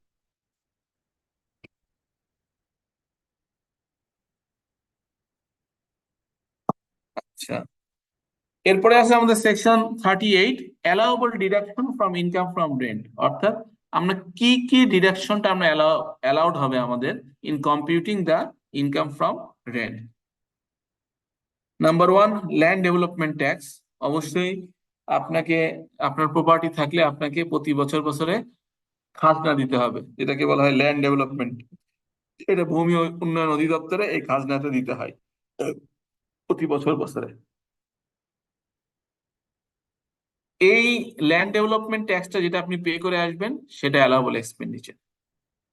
ইন্স্যুরেন্স প্রিমিয়াম, যদি আপনার বাড়িটা যদি কোনো আপনার ইন্স্যুরেন্স ইয়েতে করা থাকে, কি বলে আপনার ইন্স্যুরেন্সে হলো আপনার ইনসিওর করা থাকে, কোনো একটা মনে করেন আর্থকোয়েক হতে পারে, অথবা কোনো বন্যা হতে পারে, ফ্লাড হতে পারে, কোনো এমন ঘূর্ণিঝড় হতে পারে, what ever may be the reason, যে রিজনে আপনি এটাকে আসলে ইন্স্যুরেন্স আপনি পলিসিটা নিছেন, সেই যে পলিসির যে পেমেন্ট আছে, ইন্স্যুরেন্স প্রিমিয়ামটা পে করছেন একটা ইয়ারে, সেই ইন্স্যুরেন্স প্রিমিয়ামটা আপনি অ্যালাউবল ডিডাকশন হিসাবে আপনি ক্লেম করতে পারবেন। ইন্টারেস্ট পেবল অন মর্টগেজ, যদি কোনো মর্টগেজ প্রপার্টি হয় তার যে ইন্টারেস্ট আছে সেই ইন্টারেস্টটা অবশ্যই অ্যালাউবল এক্সপেন্ডিচার। মিউনিসিপ্যাল ট্যাক্স, যদি আপনার কি বলে সিটি কর্পোরেশনের মধ্যে হয় তাহলে সিটি কর্পোরেশনের ট্যাক্স, যদি পৌরসভার মধ্যে হয় পৌরসভার ট্যাক্স, ইউনিয়নে হলে ইউনিয়নের ট্যাক্স, প্রতি বছরে একটা ট্যাক্স দিতে হয়, যেটাকে হলো আপনার municipal tax, city corporation tax অথবা ইউনিয়ন ট্যাক্স বলে ইয়ারলি। এই ট্যাক্সটা আপনি অ্যালাউবল হিসাবে ক্লেম করতে পারবেন। গ্রাউন্ড রেন্ট, এটা এখন আর দেখা যায় না, বাট এটা যেহেতু আইন আমাদেরকে জানতে হবে। গ্রাউন্ড রেন্টটা মানে হলো মাটি ভাড়া, অর্থাৎ সাধারণত লং টার্ম নিজের জন্য একটা গ্রাউন্ড রেন্ট নেওয়া হয়। এই যে আপনারা দেখে থাকবেন যে আমাদের এই যে উত্তরা হলো পূর্বাচল, তারপরে উত্তরা, আপনার বিভিন্ন রকম যে গভর্নমেন্ট যে হলো 90 বছর তারপর 99 বছরের বিভিন্ন যে লিজ দিছে, সেই লিজে তারা একটা গ্রাউন্ড নিছে, খুবই সামান্য অ্যামাউন্ট, বা প্রতি বছরে সাধারণত এটা একবারে 8-10 বছর অথবা 20 বছর 30 বছর একবারে নিয়ে নেয়। এই হয়তোবা এরকম এই গ্রাউন্ড রেন্টটা এত সামান্য যে হয়তোবা ইয়ারলি আপনার 10 টাকা অথবা 20 টাকা। এই গ্রাউন্ড রেন্টটা আপনার অ্যালাউবল এক্সপেন্ডিচার হিসেবে আপনার ক্লেম করতে পারেন। বাট ইন ইন মাই কি বলে in my practice I have not ever seen the ground rent. আচ্ছা, এরপরে আছে what the property has been acquired, constructed or repaired or reconstructed with borrowed capital from bank or financial institution, the amount of any interest payable on such capital. অবশ্যই যদি আপনি কোনো প্রপার্টিটা যদি construction করেন অথবা রিপেয়ার করেন অথবা রিকনস্ট্রাকশন করেন, কিভাবে কোনো যদি আপনার লোন নিয়ে, তাহলে যে লোনের যে ইন্টারেস্ট অথবা প্রফিট হোয়াট এভার মেবি যেটাই বলেন না কি জন্য, সেই অ্যামাউন্টটুকু আপনি ইন্টারেস্ট অ্যামাউন্টটুকু ক্লেম করতে পারবেন অ্যালাউবল এক্সপেন্ডিচার হিসাবে। Number G, where the property has been constructed with borrowed capital and no income earned during the construction period, the interest payable during the period will be allowable in 3 equal installments from first 3 years of letting out। অর্থাৎ এই যে এতক্ষণ যে কথাটা বললাম যে আপনি একটা আপনি হলো কনস্ট্রাকশন পিরিয়ডের মধ্যে আছেন, অর্থাৎ আপনি কোন একটা বিল্ডিং, আপনি 5 তলা একটা বিল্ডিং করছেন, একটা কনস্ট্রাকশন করতে এটাতে একটা মিনিমাম একটা সময় লাগে, হয় 3 বছর অথবা 4 বছর অথবা 5 বছর, হোয়াট এভার মেবি। এইটার যে আপনার হলো কি বলে কনস্ট্রাকশন করার পরে এখন কনস্ট্রাকশন তো আপনার করার সময়ের মধ্যে 3-4 বছরের মধ্যে আপনাকে তো ইন্টারেস্ট হয়তো 1 বছর পর পর আপনাকে ইন্টারেস্ট তো আপনার কাছ থেকে চার্জ করতেছে প্রতি মাসে মাসে। কিন্তু আপনি কি করতেছেন, এটা তো আপনি ক্লেম করতে পারছেন না। কেন ক্লেম করতে পারতেছেন না? যেহেতু আপনার তো ইনকাম নাই। তাহলে কি আমি এটা কি ফর্গো হয়ে যাবে? না। তাহলে এই যে বর্ড ক্যাপিটালের যে আপনি হলো কনস্ট্রাকশন পিরিয়ডে যে আপনি ইন্টারেস্ট অ্যামাউন্টটুকু দিলেন, সেই ইন্টারেস্টটা আপনি 3টা ভাগে ভাগ করবেন, 3টে ইকুয়াল ইনস্টলমেন্ট করবেন। সে মনে করেন যে আপনি আপনার 4 বছর ধরে আপনি হলো কোন একটা ইয়ে করছেন, কোন একটা আপনি হলো বিল্ডিং কনস্ট্রাকশন করছেন। এই 4 বছরে আপনি হয়তোবা সে মনে করেন যে 10 লাখ টাকা করে 40 লাখ টাকা কি দিচ্ছেন, আপনি হলো ইন্টারেস্ট দিচ্ছেন। I am talking about only interest payable. তাহলে এই যে 40 লাখ টাকা ইন্টারেস্ট দিচ্ছেন আপনি 4 বছরে, এই ইন্টারেস্টটাকে আপনার 3 বছরে ভাগ করতে হবে। তাহলে যদি আপনি ভাগ করেন 40কে 3 দিয়ে, কত আসে? 3×3 = 39, 13 লক্ষ সামথিং আসবে। তাহলে যে বছর থেকে আপনার আপনি ভাড়া পাওয়া শুরু করবেন, লেট আউট হবে, আপনার লেটিং আউট হবে, সেখান থেকে আপনি প্রতি বছর বছর সেটাকে ক্লেম করবেন। সে আপনার প্রথম বছরে যে ভাড়াটা আসলো, তখন আপনি 13 লক্ষ 33,000 সামথিং যেটা আসুক না কি জন্য, সেটা ক্লেম করতে পারবেন আপনার প্রিভিয়াস ইয়ারের ইন্টারেস্ট পেবল হিসাবে। এই ইয়ারের তো পারবেনই, ইন অ্যাডিশন টু দ্যাট আপনি এই আগের বছর যেটা আপনি হলো ক্লেম করছেন, যেটা আপনি হলো সরি পে করছেন কিন্তু ক্লেম করেন নাই, সেটা আপনি ক্লেম করতে পারবেন প্রথম 3 বছরের মধ্যে। সবাই স্যার, বুঝতে পারছেন? স্যার একটু কোয়েশ্চেন ছিল স্যার। বলেন। স্যার আমি 4 বছর ধরে বা 5 বছর ধরে একটা বাড়ি করলাম, তো লোন নিয়ে সেটার উপর আমার যে ইন্টারেস্টটা এসেছে, আমার লোনের মেয়াদটা দেখা গেল 10 বছর। তো আমি কি শুধু স্যার ওই 5 বছর যে আন্ডার কনস্ট্রাকশনের সময় যে ইন্টারেস্টটা এসেছিল, শুধু ওই ইন্টারেস্টটাই কি 3বার ইনস্টলমেন্টে অ্যালাওয়েবল এক্সপেন্স হিসেবে দেখাতে পারবো, নাকি পুরা না না না 10 বছরের ইওর অল এক্সপেন্সেস টোটাল 10 বছরের এক্সপেন্সটা? আপনি 10 বছরই পারবেন। কারণ আমি কেন প্রথম 3 বছর অথবা 4 বছর বলছি, কারণ আপনার একটা বিল্ডিং করতে অথবা একটা কনস্ট্রাকশন করতে একটা একটা একটা মানে সিগনিফিকেন্ট একটা টাইম লাগে। লাইক আপনার হলো 3 বছর অথবা 4 বছর, কিন্তু আপনার ইনস্টলমেন্টটা অথবা আপনার যখন আপনি নিছেন, লোনটা নিছেন, লোনের পর থেকে তো আপনার 1 বছর অথবা 6 মাস একটা গ্রেস পিরিয়ড থাকে। তারপর জি থেকে কি স্যার, হয়, আপনি ইন্টারেস্টটা পে করতে ইন্টারেস্ট হয়। দিতে হয় স্যার। তো ওই যে আপনি ইন্টারেস্ট দিচ্ছেন ডিউরিং দ্যাট পিরিয়ডে, কনস্ট্রাকশন পিরিয়ডে, যখন আপনার ইনকাম নাই, তাহলে সেটা কি হবে? সেটাকে আপনি ক্লেম করতে হবে না? জি স্যার, তো এটাই তা স্যার সেটা আপনি পুরা কখন ক্লেম করবেন? যখন যখন আপনার আমি। ভাড়া শুরু হয়ে যাবে। জি ভাড়া স্যার। শুরু প্রথম 3 বছরের মধ্যে এটাকে ক্লেম করে নিতে হবে। জি স্যার, তাহলে স্যার ওই সময় থেকে শুরু করে আমার পুরা, যেহেতু আমি বাড়িটা লোন না, নিয়ে করছি, এখন তাহলে আপনি পুরো ওই বছরে ইন্টারেস্টটা যদি দিতে কোনো হবে? আবার ইন্টারেস্ট পেমেন্ট করেন, হতেই পারে, তাহলে সেটা আপনি আপনি অবশ্যই ক্লেম করবেন, ওটার সাথে ইন এডিশন এটা। ক্লিয়ার?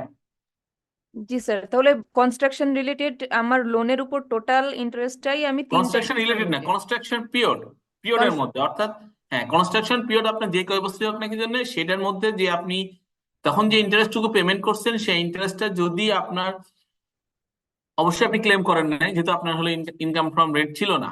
ইনকাম ফ্রম রেন্ট যেখান থেকে শুরু হচ্ছে, সেই আপনার টোটাল 4 বছর অথবা 5 বছর যে অ্যামাউন্টই থাকুক না কি জন্য, সেটাকে 3টে ইনস্টলমেন্টে ভাগ করতে হবে, করে আপনি প্রথম 3 বছর থেকে মধ্যে ক্লেম করে ফেলতে হবে। মনে রাখতে হবে, প্রথম 3 বছর যদি আপনি ক্লেম ফেল করেন, তাহলে কিন্তু এটা অ্যালাউড না হবে। শুধুমাত্র স্যার আন্ডার কনস্ট্রাকশন টাইমের ওই ইন্টারেস্টটা? এক্স্যাক্টলি। বাট জি sir. In addition to that আপনি রেগুলার এক্সপেন্সও ক্লেম করতে পারবেন। রেগুলার এক্সপেন্সেস মানে আপনার যে ওই সময় যে আপনি হলো মানে লেটিং আউট শুরু হয়েছে, সেই সময় তো আপনার হয়তো বা লিঙ্কটা আপনার ভাড়া দিতে এক্সপায়ার্ড হয়ে যাবে স্যার ইন্টারেস্ট পে এখনই। করতেছেন, that should also be claimed. আচ্ছা। জি স্যার। স্যার একটা কোশ্চেন এরপরে ছিল। জি বলেন। স্যার এই যে আমরা যে ক্যাপিটাল যে লোনটা নিয়ে এর থেকে যে ইন্টারেস্টটা আসে, এই ইন্টারেস্টটা সাপোজ স্যার আমার মানে 5 স্টোরেড বিল্ডিং এর এখানে আমি স্যার একতলা হচ্ছে নিজে ইউজ করি। সেই ক্ষেত্রে স্যার এখানে 10টা ফ্ল্যাট আছে, 10টা ফ্ল্যাট যদি ভাড়া দিই, সেই ক্ষেত্রে স্যার ইন্টারেস্টটা যখন আমরা এই যে লেস করি, তখন কি পুরা এই 10টা ফ্ল্যাটের নো জন্য no no no proportionate. Proportionate? না হুম। স্যার, ম্যাথ করতে যা দুই ভাবে পাইছি, তো একটু কনফিউশন ছিলাম এই জন্য। না না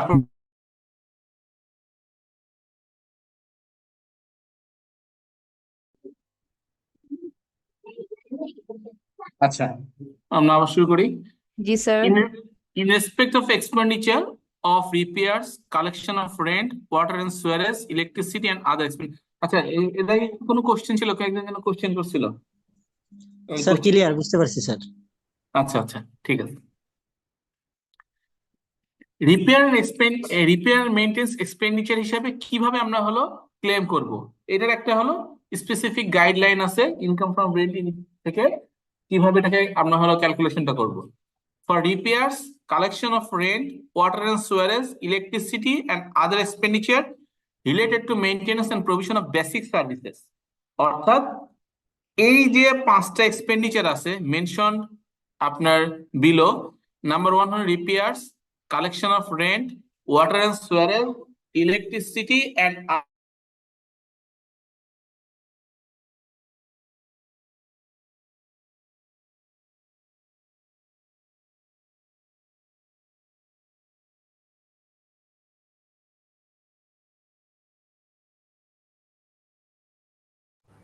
হ্যালো, কথা কি শোনা যায়?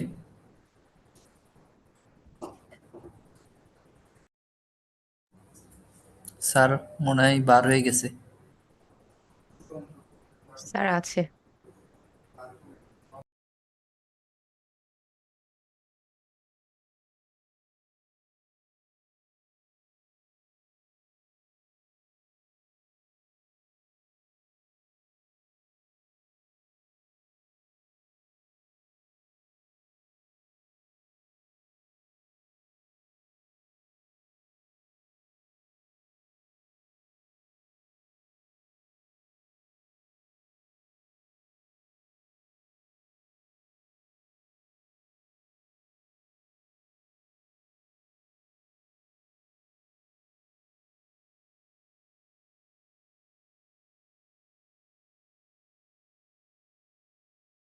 ভাইয়া কোনো ক্লাসই রেকর্ড হচ্ছে না গতকাল থেকে।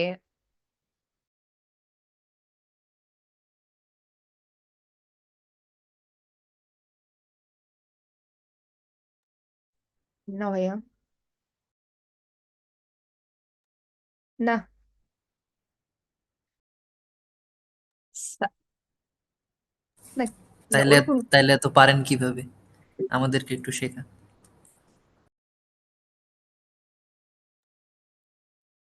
আম, আমি তেমন কিছু করি না ভাইয়া, ওই আর কি স্যার যেটা বলে ওই ক্লাসে ওইটাই। আর বইয়ে তো অনেক রকম ভুল আছে, ম্যাথের সলিউশন নেই, এই আর কি।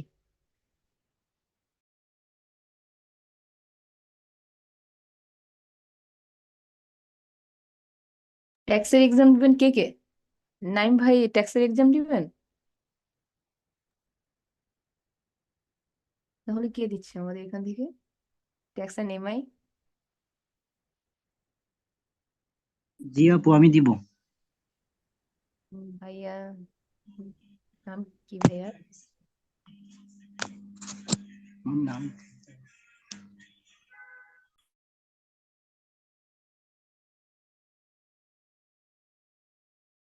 আপনারা সবাইকে মেজবা স্যারকে ভুলে গেছেন, স্যার কিন্তু অনেকদিন ক্লাস নেয় না।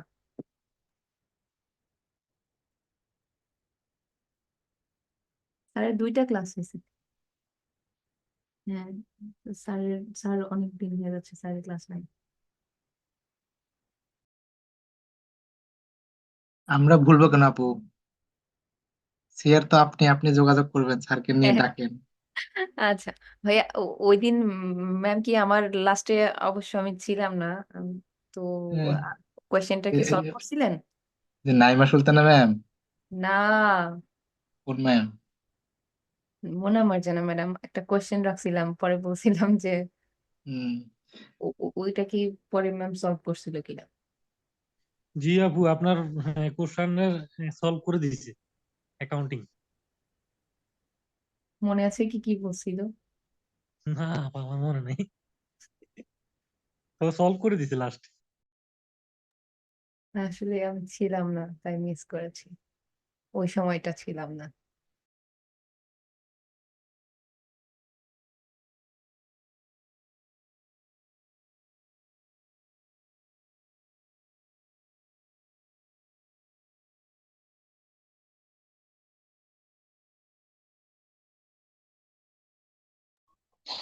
স্যার কি ব্রেক দিলো? ব্রেক না, আচ্ছা আরেকটা কথা, আগামী শুক্রবার হচ্ছে গাউসেন স্যারের রিকোয়েস্টেড ক্লাস আছে, তো আপনাদের যা যা কোয়ারি আছে আপনারা প্লিজ শেয়ার করবেন, কারণ এইগুলা হচ্ছে স্যার আগে শেয়ার করতে বলছে, তো তাই আপনারা কাইন্ডলি আপনাদের প্রবলেম গুলো শেয়ার করবেন অ্যাকাউন্টিং এ, ওকে? এফএস ক্লাসটা কে নেবে আসলে এটা কি এপিএস জানেন? অলরেডি তো হয়ে গেছে, এটা কেমন কথা বলেন, ম্যাডাম নিল না?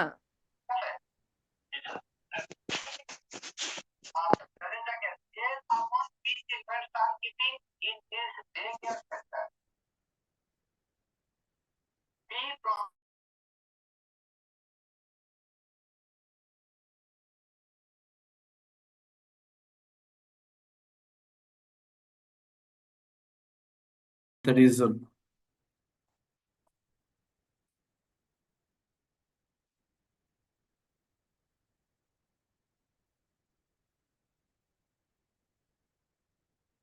স্ক্রিন দেখা যাচ্ছে?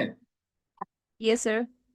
আচ্ছা, এটা বলছিলাম, কালেকশন অফ রেন্ট বলতে যিনি অথবা যারা কোনো কোম্পানি যদি থাকে অথবা কোনো ব্যক্তি থাকে, যদি রেন্ট কালেকশনের যদি জন্য কোনো চার্জ করে থাকে, সেই কালেকশন অফ রেন্ট হিসাবে কোনো চার্জেস, সেটাও আপনার রিপেয়ার এন্ড মেইনটেনেন্স এর মধ্যে ইনক্লুড হবে। ওয়াটার এন্ড সোয়ারেজ আপনি বুঝতে পারতেছেন নাম শুনেই,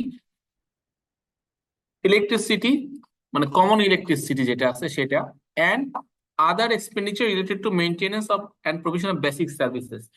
অর্থাৎ আপনার রেগুলার যদি কোনো সার্ভিস থাকে সেগুলো বেসিক সার্ভিস, মানে মনে করেন যে আপনার ইয়ে দরকার, হোয়াইট ওয়াশ করার দরকার, অথবা মনে করেন যে আপনার এমন কোনো মানে হয়তোবা ইয়ে হয়েছে কি বলে, কোন একটা আপনার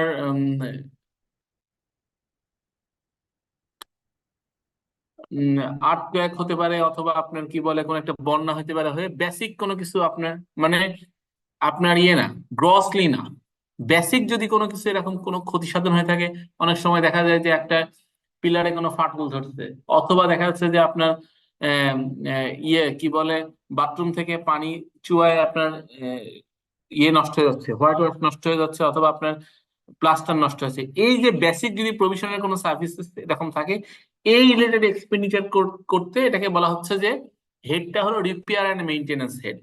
এর আন্ডারে এই পাঁচটা যাই এক্সপেন্সেস করা হোক না কি জন্য, সেখানে আপনার an amount equal to 25% of total rental value of the property where the house property is used for residential purpose। অর্থাৎ যদি হাউস প্রপার্টিটা যদি রেসিডেন্সিয়াল পারপাস ইউজ করা হয়, টোটাল যে অ্যানুয়াল ভ্যালু আছে অথবা রেন্টাল ইনকাম যেটা আমরা আছে, যেটা এ বলছি আমরা রেন্টাল ভ্যালু, তার 25% আমরা স্ট্রেট কি পাবো, আমরা হলো রিপেয়ার এন্ড মেইনটেন্স হিসেবে চার্জ করতে পারবো।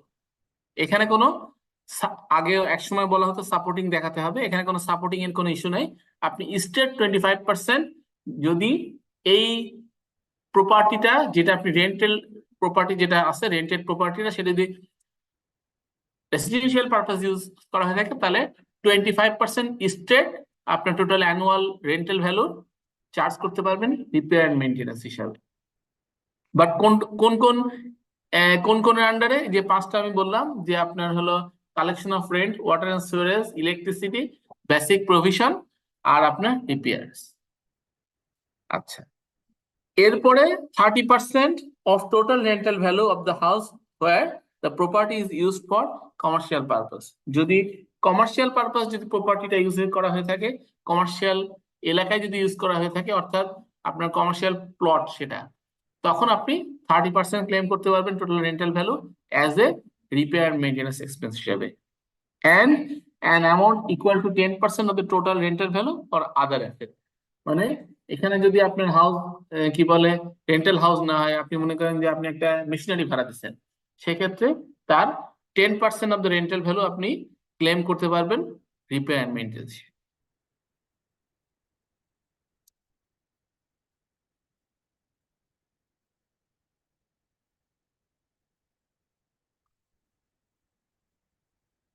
কিছু লিমিটেশন আছে অ্যালাউবল এক্সপেন্ডিচারের ক্ষেত্রে। Number 1, if TDS has not been deducted or deducted TDS has not been deposited to exchequer as per applicable rules। এখন মনে করেন যে আপনি কোনো ব্যক্তিকে ভাড়া দিচ্ছেন, তাহলে ব্যক্তিকে ভাড়া দিলে কি হবে? ব্যক্তি হলো আপনার তো টিডিএস এর জন্য সে কাটার জন্য অ্যালাউড না, সেখানে আপনার কোনো কিন্তু মানে যেখানে টিডিএস অ্যাপ্লিকেবল আছে সেখানে যদি টিডিএসটা কাটা না হয়, অথবা আপনার যদি কি বলে ইয়ে না হয়, কি বলে আপনার গভর্নমেন্ট এক্সচেকারে যদি ডিপোজিট না হয়, তাহলে সেই এক্সপেন্ডিচারটা অ্যালাউবল হবে না। এখন মনে করেন যে আপনার ইয়েতে মনে করেন আপনি হলো কোনো একটা ভেন্ডরকে পেমেন্ট করছেন, সে ভেন্ডরকে পেমেন্ট করতে গিয়ে যদি আপনি কোনো কোম্পানি হন, আপনি মনে করেন যে আপনি মানে আপনি হলো কোনো কোম্পানির রেন্টাল ইনকাম আপনি ক্যালকুলেশন করতেছেন, তাহলে যদি আপনি হলো সেখানে যে টিডিএসটা না কাটেন, তাহলে আপনার সেই এক্সপেন্ডিচারটা আপনি অ্যালাউ করতে পারবেন না। আচ্ছা, আপনার ইন্টারেস্ট পেবল আছে, অর্থাৎ ইন্টারেস্টের উপর থেকে আমার 10% ট্যাক্স ডিডাকশন করতে বলা আছে, আপনি করেন নাই, তাহলে আপনার কি হবে? সেই এক্সপেন্ডিচারটা অ্যালাউ হবে না। Number 2, where the property is rented partially, expenditure shall be allowed proportionally. এই যে একজন কোশ্চেন করতেছিলেন যে আমার যদি 5 তলা বাড়ি থাকে আর আমি হলো একতলা আপনার একতলায় ভাড়া থাকি, তাহলে আমি কিভাবে ক্লেম করব? আপনাকে প্রপোর্শনালি এক্সপেন্ডিচার ক্লেম করতে হবে, not only the interest payable, all expenses. আপনার যদি মনে করেন কোনো কমন এক্সপেন্সেস থাকে, আপনার হলো ল্যান্ড ডেভেলপমেন্ট ট্যাক্স থেকে থাকে, আপনার হলো আপনার কি বলে কোনো গ্রাউন্ড রেন্ট থেকে থাকে, আপনার মিউনিসিপ্যাল কোনো ট্যাক্স থেকে থাকে, সমস্ত এক্সপেন্ডিচারের প্রপোর্শনেটলি আপনাকে ক্লেম করতে পারবেন। আবার শুধু প্রপোর্শনেটলি না, মনে করেন যে এমন হয়েছে যে আপনি আপনার ভাড়া দিচ্ছেন আপনি হলো 6 মাসের, আপনি কিন্তু 1 বছরে ক্লেম করতে পারবেন না, আপনি কিন্তু ভাড়া 6 মাসের হিসাবে আপনাকে ক্লেম করতে হবে, নট ফুল ইয়ার। অর্থাৎ proportionate is used in all everywhere where applicable. এটাই মনে হয় নাম্বার 3-তে বলা হচ্ছে, যদি সেটা হলো what the property is rented for part of the income year, the expenditure shall be allowable at a rate of proportionate to the period during which the property was rented. অর্থাৎ যেই পিরিয়ডের জন্য আপনি হলো প্রপার্টিটা রেন্ট করছেন, ঠিক সেই পিরিয়ডে আপনি ক্লেম করতে পারবেন অ্যালাউবল এক্সপেন্ডিচার। আপনি সমস্ত টোটাল পিরিয়ডের জন্য আপনি ক্লেম করতে পারবেন না।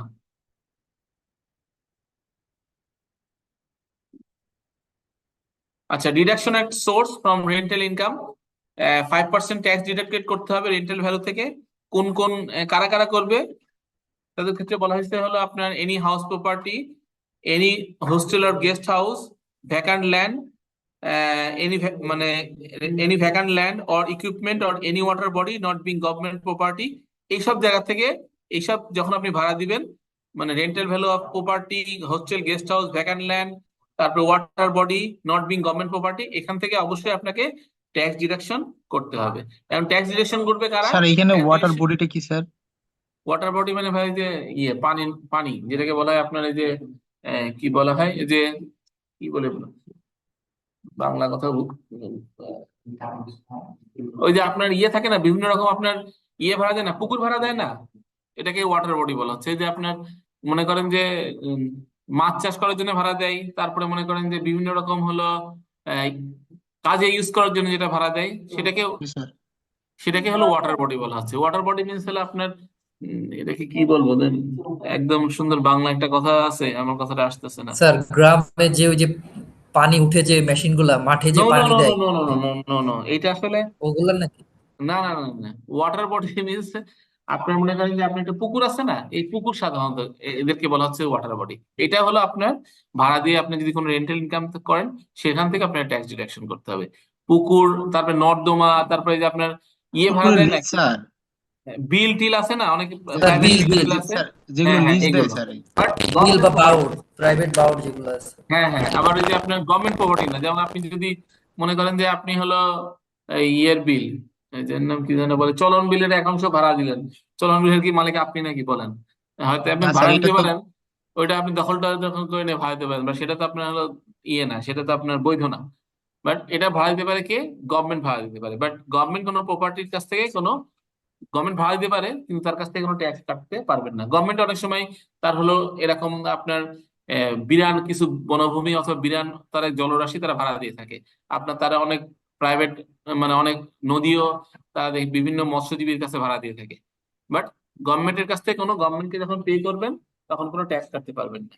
বাট প্রাইভেট যারা প্রতিষ্ঠান যদি কাউকে ভাড়া দিয়ে থাকে এইসব প্রপার্টি গুলো, তাহলে এখান থেকে এইসব রেন্টাল ইনকাম থেকে আপনাকে 5% ট্যাক্স কাটা প্রযোজ্য। আচ্ছা, এখানে একটা এক্সেপশন আছে।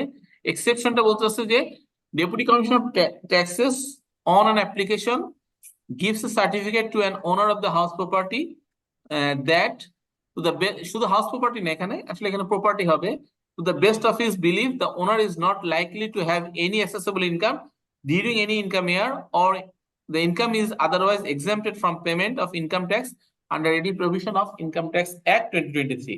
অর্থাৎ যদি এমন কোনো ইনকাম থাকে যেটা এক্সেম্পটেড, অথবা যিনি ল্যান্ডলর্ড তার যে ইনকাম সে পাচ্ছে সেই ইনকামটা আসলে ট্যাক্সেবল না। এখন মনে করেন যে আপনি একটা হলো একটা ল্যান্ড আপনি ভাড়া দিচ্ছেন, ঠিক আছে, সেই ল্যান্ডটা ভাড়া দিয়ে আপনাকে আপনি হলো কি বলে আপনি কিছু টাকা পাচ্ছেন, সে মনে করেন আপনি 3 লাখ টাকা পান, তাহলে আপনাকে যদি অ্যাসেসেবল হইতে হয়, আপনার থ্রেশহোল্ড, আপনি যদি ইন্ডিভিজুয়াল হয়ে থাকেন তাহলে মিনিমাম আপনাকে 3,50,000 টাকা না হলে তার উপর আপনার কিন্তু ট্যাক্স প্রযোজ্য না। তাহলে যদি আপনার কাছ থেকে 5% ট্যাক্স এই সোর্সে কেটে ফেলে তাহলে কি হয়ে যাবে, এটা আসলে আপনি আর রিফান্ড করতে পারবেন না, অথবা অ্যাডজাস্ট করার কোনো সুযোগ নাই এখানে। দ্যাটস ওয়াই এখানে বলা হচ্ছে যে ইউ অথবা the SSC may apply to the concern deputy commissioner of taxes যে the income will not exceed the taxable threshold, that's why no deduction একটা সার্টিফিকেট ইস্যু করার জন্য। তাহলে যদি নন ডিডাকশনে একটা সার্টিফিকেট ইস্যু করে তাহলে শুধুমাত্র এই ডিডাকশনটা প্রযোজ্য হবে না, নতুবা অবশ্যই ডিডাকশনটা করতে হবে। আচ্ছা, in that cases no deduction shall be made by the tenant, অর্থাৎ সে তখন টেনেন্ট যিনি হোক না কি জন্য, তাহলে সেক্ষেত্রে আপনার আর কোনো ডিডাকশন প্রযোজ্য হবে না। আচ্ছা, এতক্ষণ পর রেন্টের সংজ্ঞা আসতেছে। এতক্ষণ তো আমাদের পড়া হয়ে গেছে rent means any payment whatever name called under any lease, tenancy or any other agreement or arrangement for use of any furniture, fittings or any land including any buildings apparent thereto। অনেক সময় দেখবেন আমাদের দেশে আমাদের দেশে কি এখন ঢাকা শহরে আমরা দেখি প্রযোজ্য, আমরা যারা ফ্ল্যাটে থাকি, আপনার ভাড়া একটা নেয়, তার সাথে আর একটা নিয়ে নেয় আপনার সার্ভিস চার্জ হিসাবে, বলে লিফট চালাবো, এ চালাবো, ও চালাবো, কেয়ারটেকারের বেতন সবকিছু মিলে একটা সার্ভিস চার্জ হিসেবে তারা কি করে, আবার টাকা নেয়। বাট ওইটা কিন্তু আপনার রেন্ট হিসাবে ক্লেম আপনি হলো প্রযোজ্য হবে, মানে যে নামে আপনি টাকাটা নেন না কি জন্য। আর যদি আপনি সার্ভিস চার্জ আলাদাভাবে দিয়ে দেন তাহলে আপনি আর এই রিপেয়ার মেইনটেন্স হিসেবে তখন আপনি আর ক্লেম করতে পারবেন না। বুঝছেন ইস্যুটা কোথায়? যদি ইনকাম হিসাবে আপনি ইনক্লুড করেন সার্ভিস চার্জকে, তাহলে অবশ্যই আপনি তখন এই যে রিপেয়ার মেইনটেন্স হিসেবে 25% আপনি ক্লেম করতে পারবেন। বাট আপনি যদি সার্ভিস চার্জ আলাদাভাবে নিয়ে সেটাকে যদি ইনকাম হিসেবে ইনক্লুড না করেন তাহলে আপনাকে তখন আর রিপেয়ার মেইনটেন্স এক্সপেন্সেস বলে কোনো আলাদাভাবে কোনো এক্সপেন্সেস অ্যালাউ করা হবে না।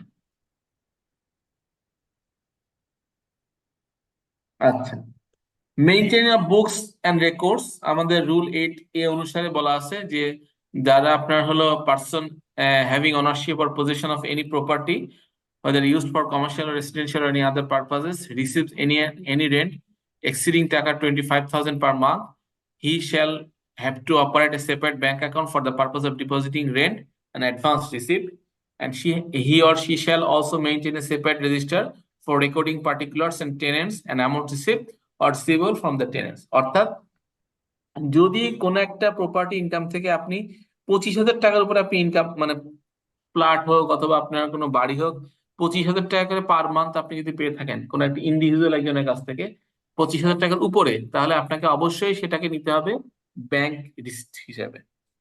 আর এখন তো নতুন আইনে আরো শক্ত, আপনি যে কোনো ব্যাংক রিসিভ করেন না কি জন্য স্পেশালি অ্যামাউন্ট, তাহলে আপনাকে অবশ্যই ব্যাংক রিসিপ্ট নেওয়া লাগবে। যে আপনি যদি ব্যাংক রিসিপ্ট না নেন অথবা ব্যাংকিং ট্রান্সফারের মাধ্যমে না নেন তাহলে আপনাকে সেটা এস্টিমেশন করার সুযোগ আছে, অর্থাৎ সেই ইনকামটা আপনাকে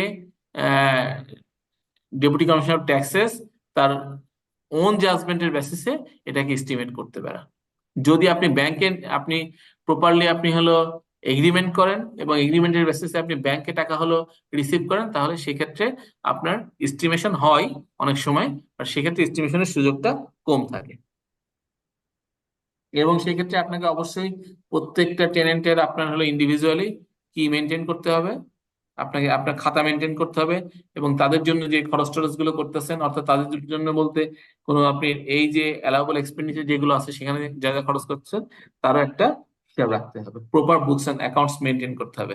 আদারওয়াইজ সেখানে আপনার আবার ট্যাক্স আপনার ডাবল হওয়ার সুযোগ আছে, অর্থাৎ 50% ট্যাক্স ইন অ্যাডিশন হওয়ার সুযোগ আছে।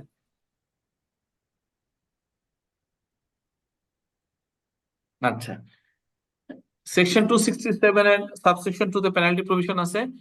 If DCT shall impose a penalty for failing to comply with the provision of any order of the rule made in pursuance of সেক্ষেত্রে পেনাল্টি কি হবে?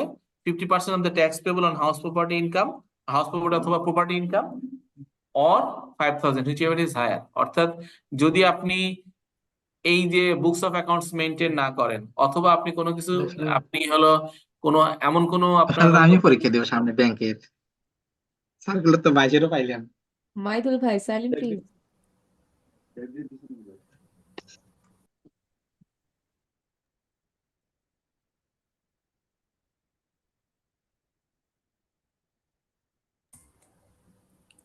স্যার কন্টিনিউ করেন। আচ্ছা, যেটা বলছিলাম যে অন্য কোনো প্রভিশন যদি আপনার হলো কমপ্লাই না করে, সে মনে করেন যে যেটা বলা আছে যে হলো আপনার কিছুক্ষণ আগে আলোচনা করলাম যে আপনার হলো ডিডাকশনের ক্ষেত্রে ডিডাকশন করার কথা বলা আছে, আপনি ডিডাকশন করেন নাই, সেক্ষেত্রে আপনার এই নন কমপ্লায়েন্সের জন্য অত প্রপার বুকস অফ অ্যাকাউন্টস আপনার মেনটেন করার কথা বলা আছে, আপনার ব্যাংক অ্যাকাউন্টে টাকা রেন্টাল রিসিভ করার কথা বলা আছে, আপনি করেন নাই, তাহলে 50% of tax payable on house property income আপনার হলো এক্সেস হতে হবে। অর্থাৎ আপনার যে ট্যাক্স হচ্ছে তার থেকে আপনাকে, সে মনে করেন আপনার হলো একটা হাউস প্রপার্টি ইনকাম থেকে টোটাল আপনার ট্যাক্স হয়েছে 2 লাখ টাকা, তাহলে এক্সট্রা আপনাকে আরো 1 লাখ টাকা আপনার উপরে কি করতে পারে, চার্জ করতে পারে পেনাল্টি হিসাবে, অথবা 5,000 টাকা হুইচেভার ইজ হায়ার, অর্থাৎ যেটা হায়ার হবে সেটাকে আপনাকে উপরে চার্জ করা। এটা হলো মে শ্যাল ইম্পোজ পেনাল্টি, করবেই।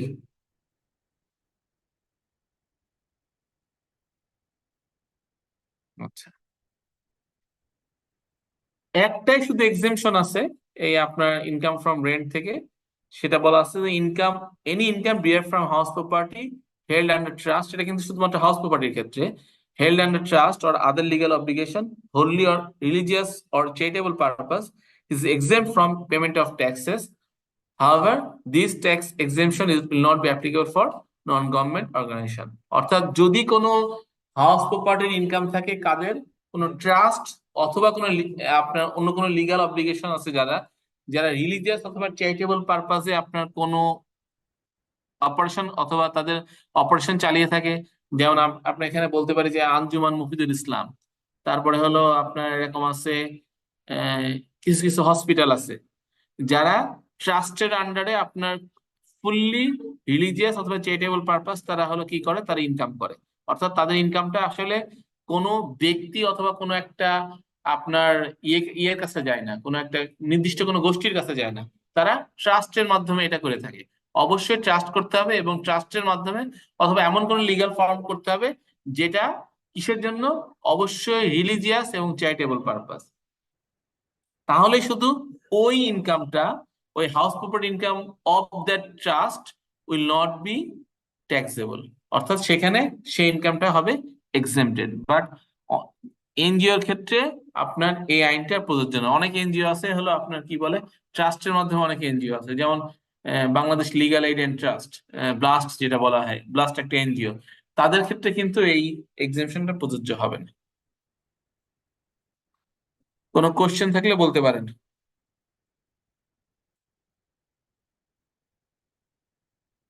স্যার গ্রাউন্ড রেন্ট থেকে একটু কোশ্চেন ছিল স্যার। অনেক সময় দেখা যায় যে গ্রাউন্ড রেন্ট তো প্রযোজ্যই না, বলে দিছি না, আবার কি কোশ্চেন করবেন এর উপরে বলেন।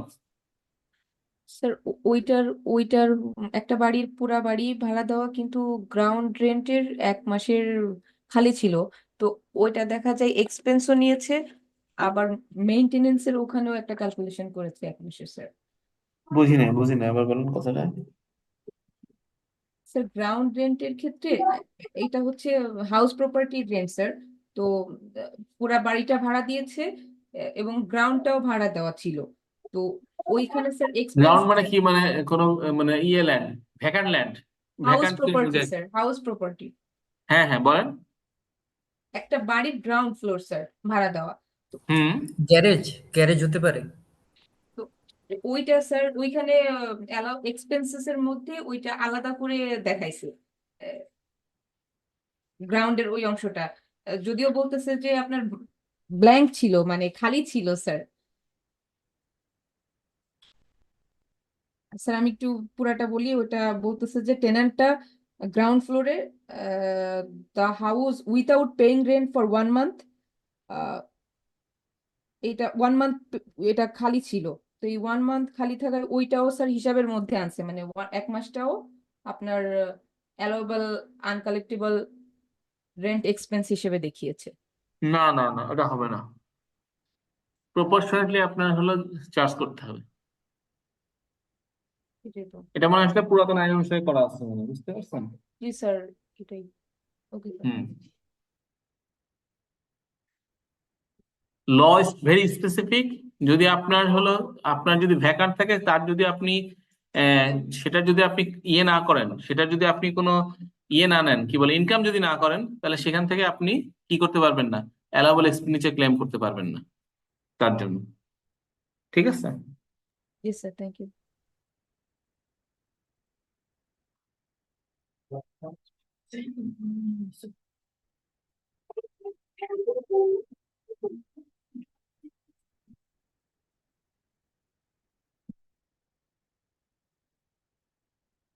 স্যার কিছুক্ষণের ইনকাম মধ্যে ফ্রম রেন্টের লিঙ্কটা আমরা ছোট ছোট দুটো অঙ্ক দেখি। জি স্যার। স্যার এই লিঙ্কটাও এক্সপায়ার্ড হয়ে যাবে, এটা পরে দেখবো স্যার। না, এখনো তো রিমেইনিং 6 মিনিট আছে। আপনারা দেখতে থাকেন, কোশ্চেনটা দেখতে থাকেন, আমরা আলোচনা দরকার হলে পরে করবো। দেখা যাচ্ছে? Yes sir. স্যার একটু উপরে। বড় করতে হবে? ঠিক আছে sir.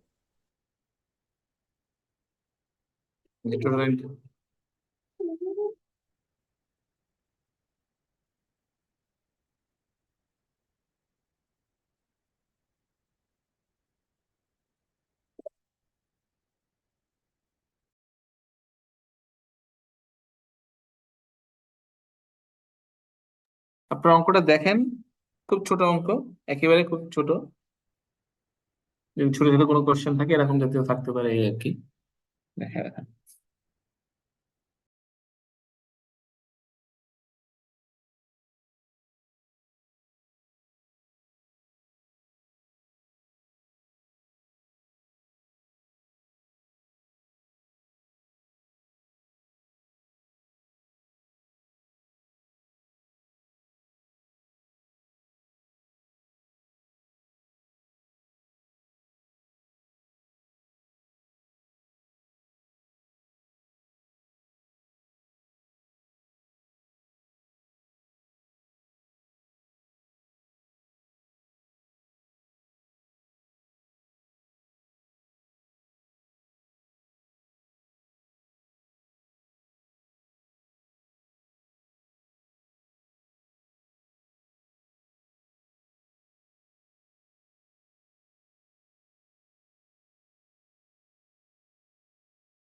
Sir 1,61,500।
which has been let out for residential purpose of taka 19,000 per month. The municipal value of the house is 2,40,000 annually. The following expenses were incurred in the income year 22-23 for that house: repair, city corporation tax, rent collection expenses, fire insurance premium, interest on borrowed fund. Compute income from property for the assessment year 23-24. হয়ে গেছে আশা করি আপনাদের সবার অনেকেরই। Sir 1,61,500। দেখি 61,500 sir. কেন?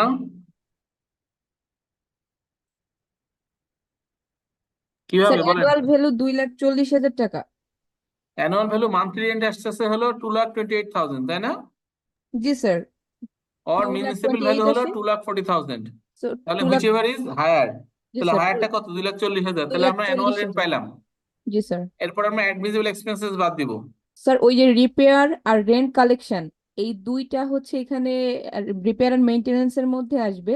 তো আমরা ওই যে 2,40,000 এটার 25% নিব, আর এখান থেকে 2 আর 3 পুরাই বাদ দিয়ে দিব। হ্যাঁ, তাহলে 2,40,000 25% কত হয়? 60,000 টাকা। 60,000 স্যার। সিটি কর্পোরেশন ট্যাক্স কত আছে? স্যার 7,000 টাকা স্যার। 7,000। হ্যাঁ, তারপরে আমাদের ফায়ার ইন্স্যুরেন্স প্রিমিয়াম আছে কত? স্যার 750 গুণ 12 9,000 টাকা স্যার। এই তো, এখানে তো আর কথা। এখানে স্যার 3,000 হবে না স্যার পার ও কোয়ার্টারে? স্যার পার এখানে হবে কোয়ার্টার, পার আমি তো কোয়ার্টার, পার 4 মান্থ 4 বলেছি স্যার। কোয়ার্টার কি, কোয়ার্টার মানে কি? এই স্যার যে এইসব জায়গায় হলো আমরা ভুল করি, বুঝতে পারছেন?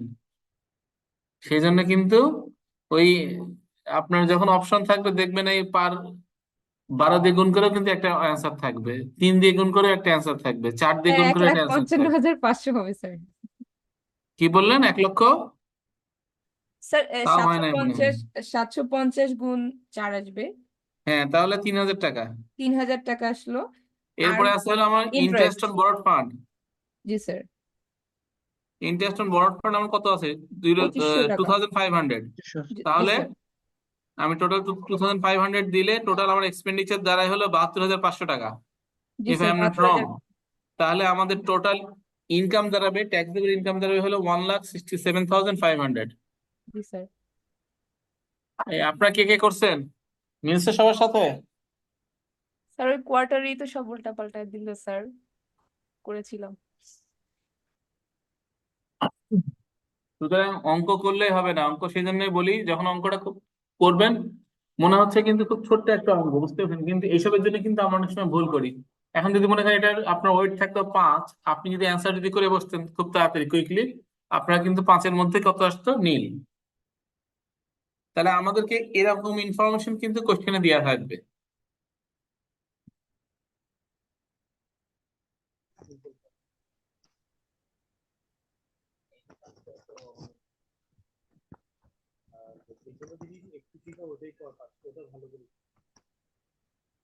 আপনারা সবাই করছেন নাকি শুধু একজন করলে তো হবে না? ট্যাক্স লাইবিলিটি কত দাঁড়াবে এটার?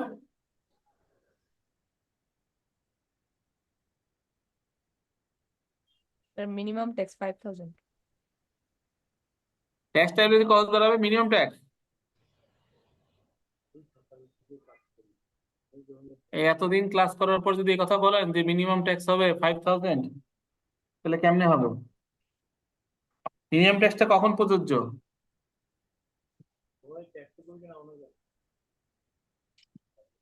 কেউ আছেন? অন্য কেউ নাই? এতগুলো স্টুডেন্টের মধ্যে 60 জনের মধ্যে কেউ অ্যান্সার দেওয়ার নাই? শুধু 1-2 জন অ্যান্সার দিলে হবে?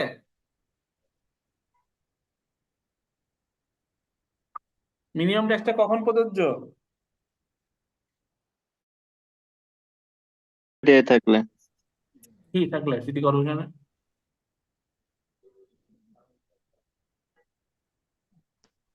সেই ইনকাম ট্যাক্সের ক্ষেত্রে, ইনকাম ফ্রম স্যালারির ক্ষেত্রে ইনকাম ফ্রম স্যালারি সবই একই জিনিস, বলেন মিনিমাম ট্যাক্স কখন প্রযোজ্য হবে?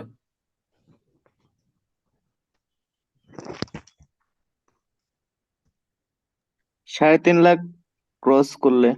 Exactly, that could be the answer. এখানে আমার 3.5 লাখ টাকা ক্রস 500 টাকা, তাহলে আমার কি হবে? ট্যাক্স কত হবে? nil. Exactly. Tax would be nil.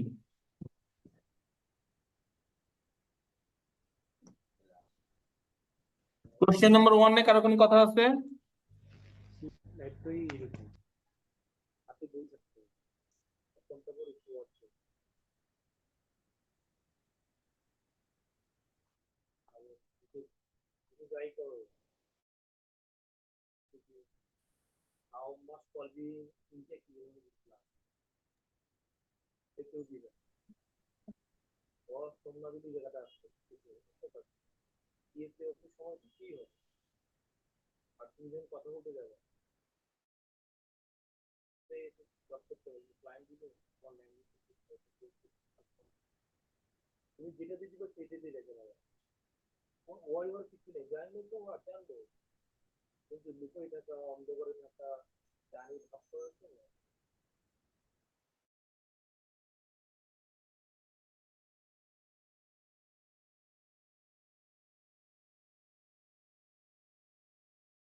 দুই নম্বর কোশ্চেনটা দেখা যাচ্ছে? জি স্যার। জি স্যার, জি দেখা স্যার, যাচ্ছে। বলেন, দেখা যাচ্ছে sir. Mr. Khan, aged 66 years, has the following house property income for the year ended 30 June 2023. How much tax does he has to pay for his following income? Rent received for the year Taka 6 lakh, annual value of the house 6,50,000 determined by the tax authority. He spent for repairing his house 25,000, ground rent paid 5,000, collection of charges on rent 2% of the total rent, paid guard salary, maintained for his house 24,000, liftman was paid salary 30,000, insurance premium paid 25,000. He paid bank in 10,000, land development tax paid to government 12,000. এই সমস্ত income এবং expenditure থেকে আমাদের house property income অথবা taxable income, house প্রপার্টির অথবা income from rent থেকে taxable income কত বের করতে হবে।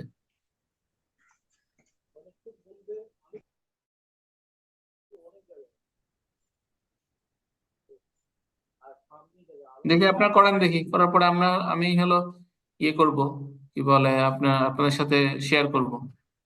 সবাই খাতা একটু করেন কষ্ট করে।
definition জানতে হবে।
হ্যাঁ, অঙ্কটা হয়েছে আপনাদের?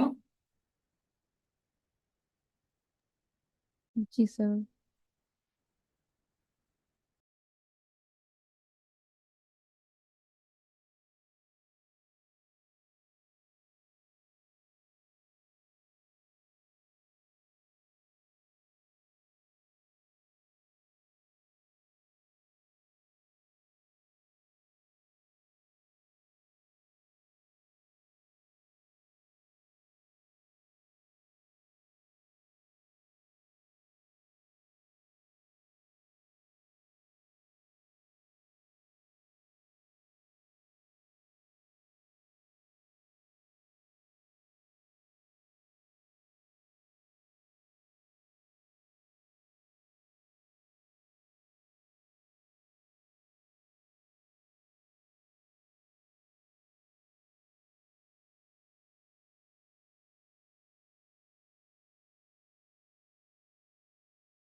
আপনাদের হয়েছে অঙ্কটা?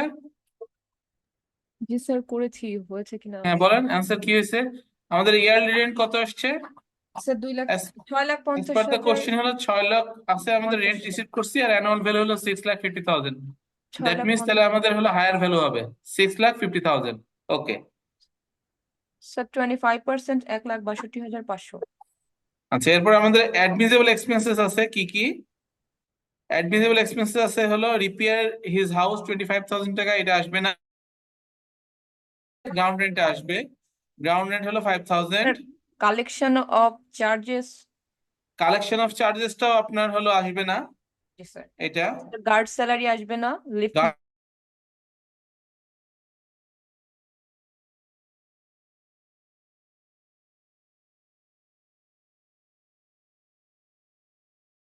অ্যান্ড ল্যান্ড ডেভেলপমেন্ট ট্যাক্স আছে হলো 12,000। তাহলে এই গ্রাউন্ড রেট, চারটে আসবে স্যার প্লাস গ্রাউন্ড রেটটাও আসবে। হ্যাঁ গ্রাউন্ড এটা চারটে, এটা ইনক্লুডিং এটা দিয়ে বললাম চারটা। এরপর আছে হলো আমাদের repair maintenance expenses 25% of the annual value. তাহলে 6,50,000 এর 25%, তাহলে আসে হলো 1,62,500।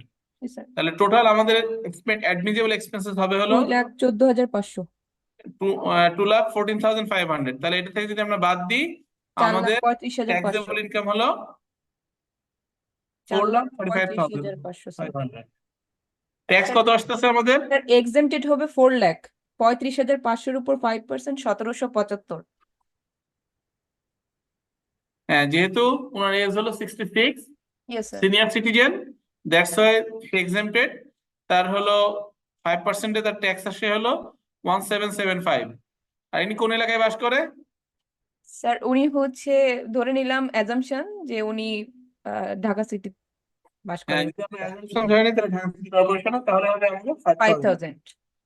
আর যদি আমরা অন্য কোনো অ্যাজাম্পশন ধরে নিই তাহলে সে অনুযায়ী আমাদের ট্যাক্সটা, স্যার যদি আমরা তখন মনে করি অন্য কোনো, এরিয়া বেসিস স্যার ডিফার করবে। যদি জেলা শহরে কোনো কিছু হয় তাহলে আমাদের সেই অনুযায়ী আমাদের ট্যাক্স আসবে।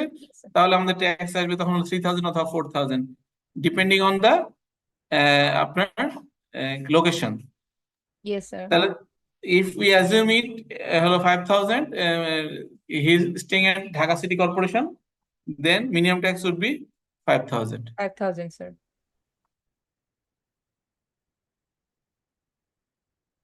আমি অঙ্ক দুটোর অ্যান্সার কি মনে হয় দেয়া লাগবে না, তাই না?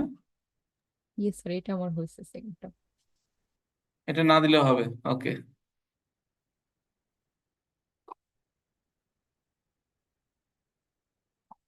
আপনারা করবেন না, শুধু আমি একা একা করলে হবে? স্যার করেছি তো স্যার। এইভাবে করলে তো হয় না, করতে হবে তো প্রপারলি।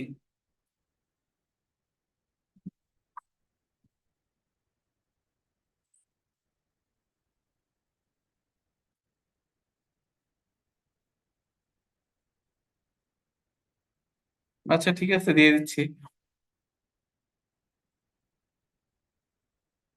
তাহলে আমাদের ইনকাম ফ্রম রেন্ট শেষ আজকে, ঠিক আছে। জি স্যার। আমরা নেক্সট ক্লাসে আলোচনা করব income from business. Thank you sir, thank you.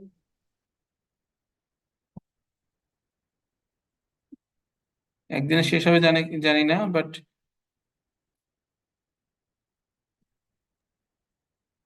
Sir company assessment থেকে কি অনেক কঠিন অঙ্ক আসে স্যার? আরে না, কোম্পানি অ্যাসেসমেন্ট থেকে ইন্ডিভিজুয়াল চেয়ে সহজ অঙ্ক আসে। স্যার কিন্তু এবার এসেছিল অনেকেরই তো, এই জন্য স্যার এটা। এবার কি কঠিন এসেছিল? স্যার দেখা যায় 15-16টা অ্যাডজাস্টমেন্টও ছিল এরকম বললো। তো 1500টা অ্যাডজাস্টমেন্ট কোনো অ্যাডজাস্টমেন্ট নাকি?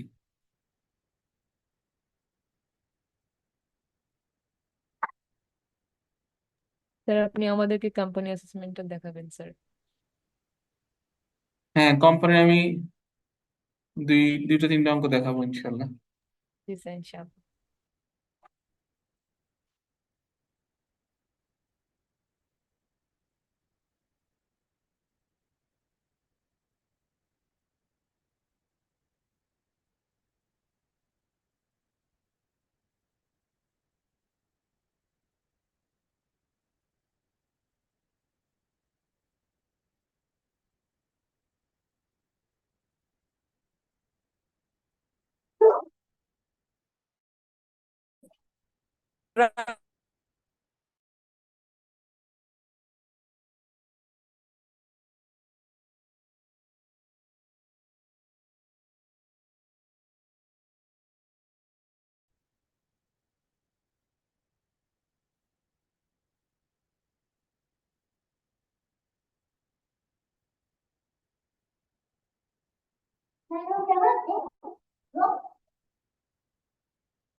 স্যার আজকে ক্লাস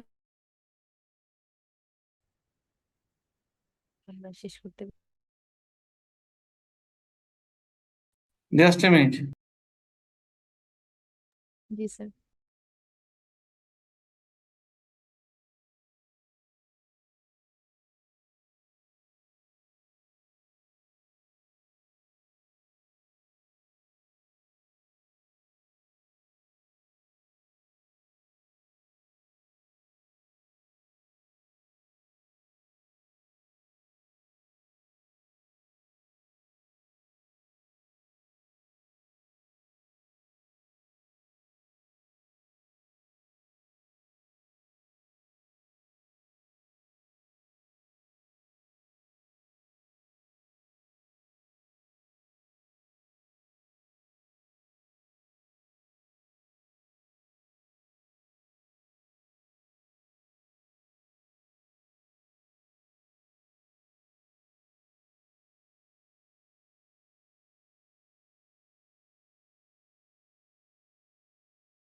মডেল কোশ্চেন যেটা আমরা আজকে আলোচনা করলাম সবকিছু পাঠিয়ে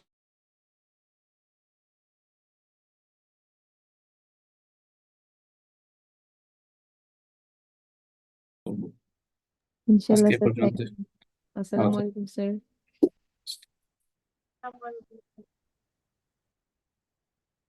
কেন কিছু বলবেন? কিছু খাওয়াতে চাইলে বলেন, আসতে পারি, সমস্যা নেই। ঠিক আছে, থ্যাংক ইউ, দেখা হবে ইনশাল্লাহ। হ্যাঁ।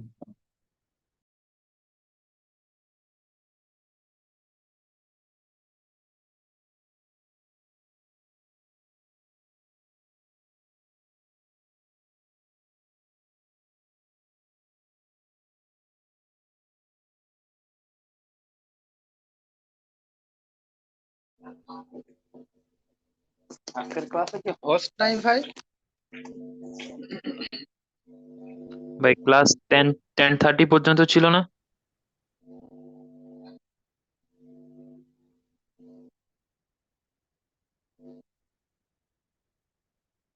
আমাদের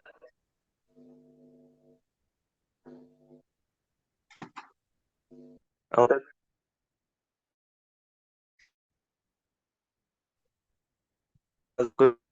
কি রেকর্ডিং ছাড়া চলতে থাকবে এবার এখন থেকে? নাইম ভাই আজকে ক্লাস এত আর্লি শেষ করে দিল যে?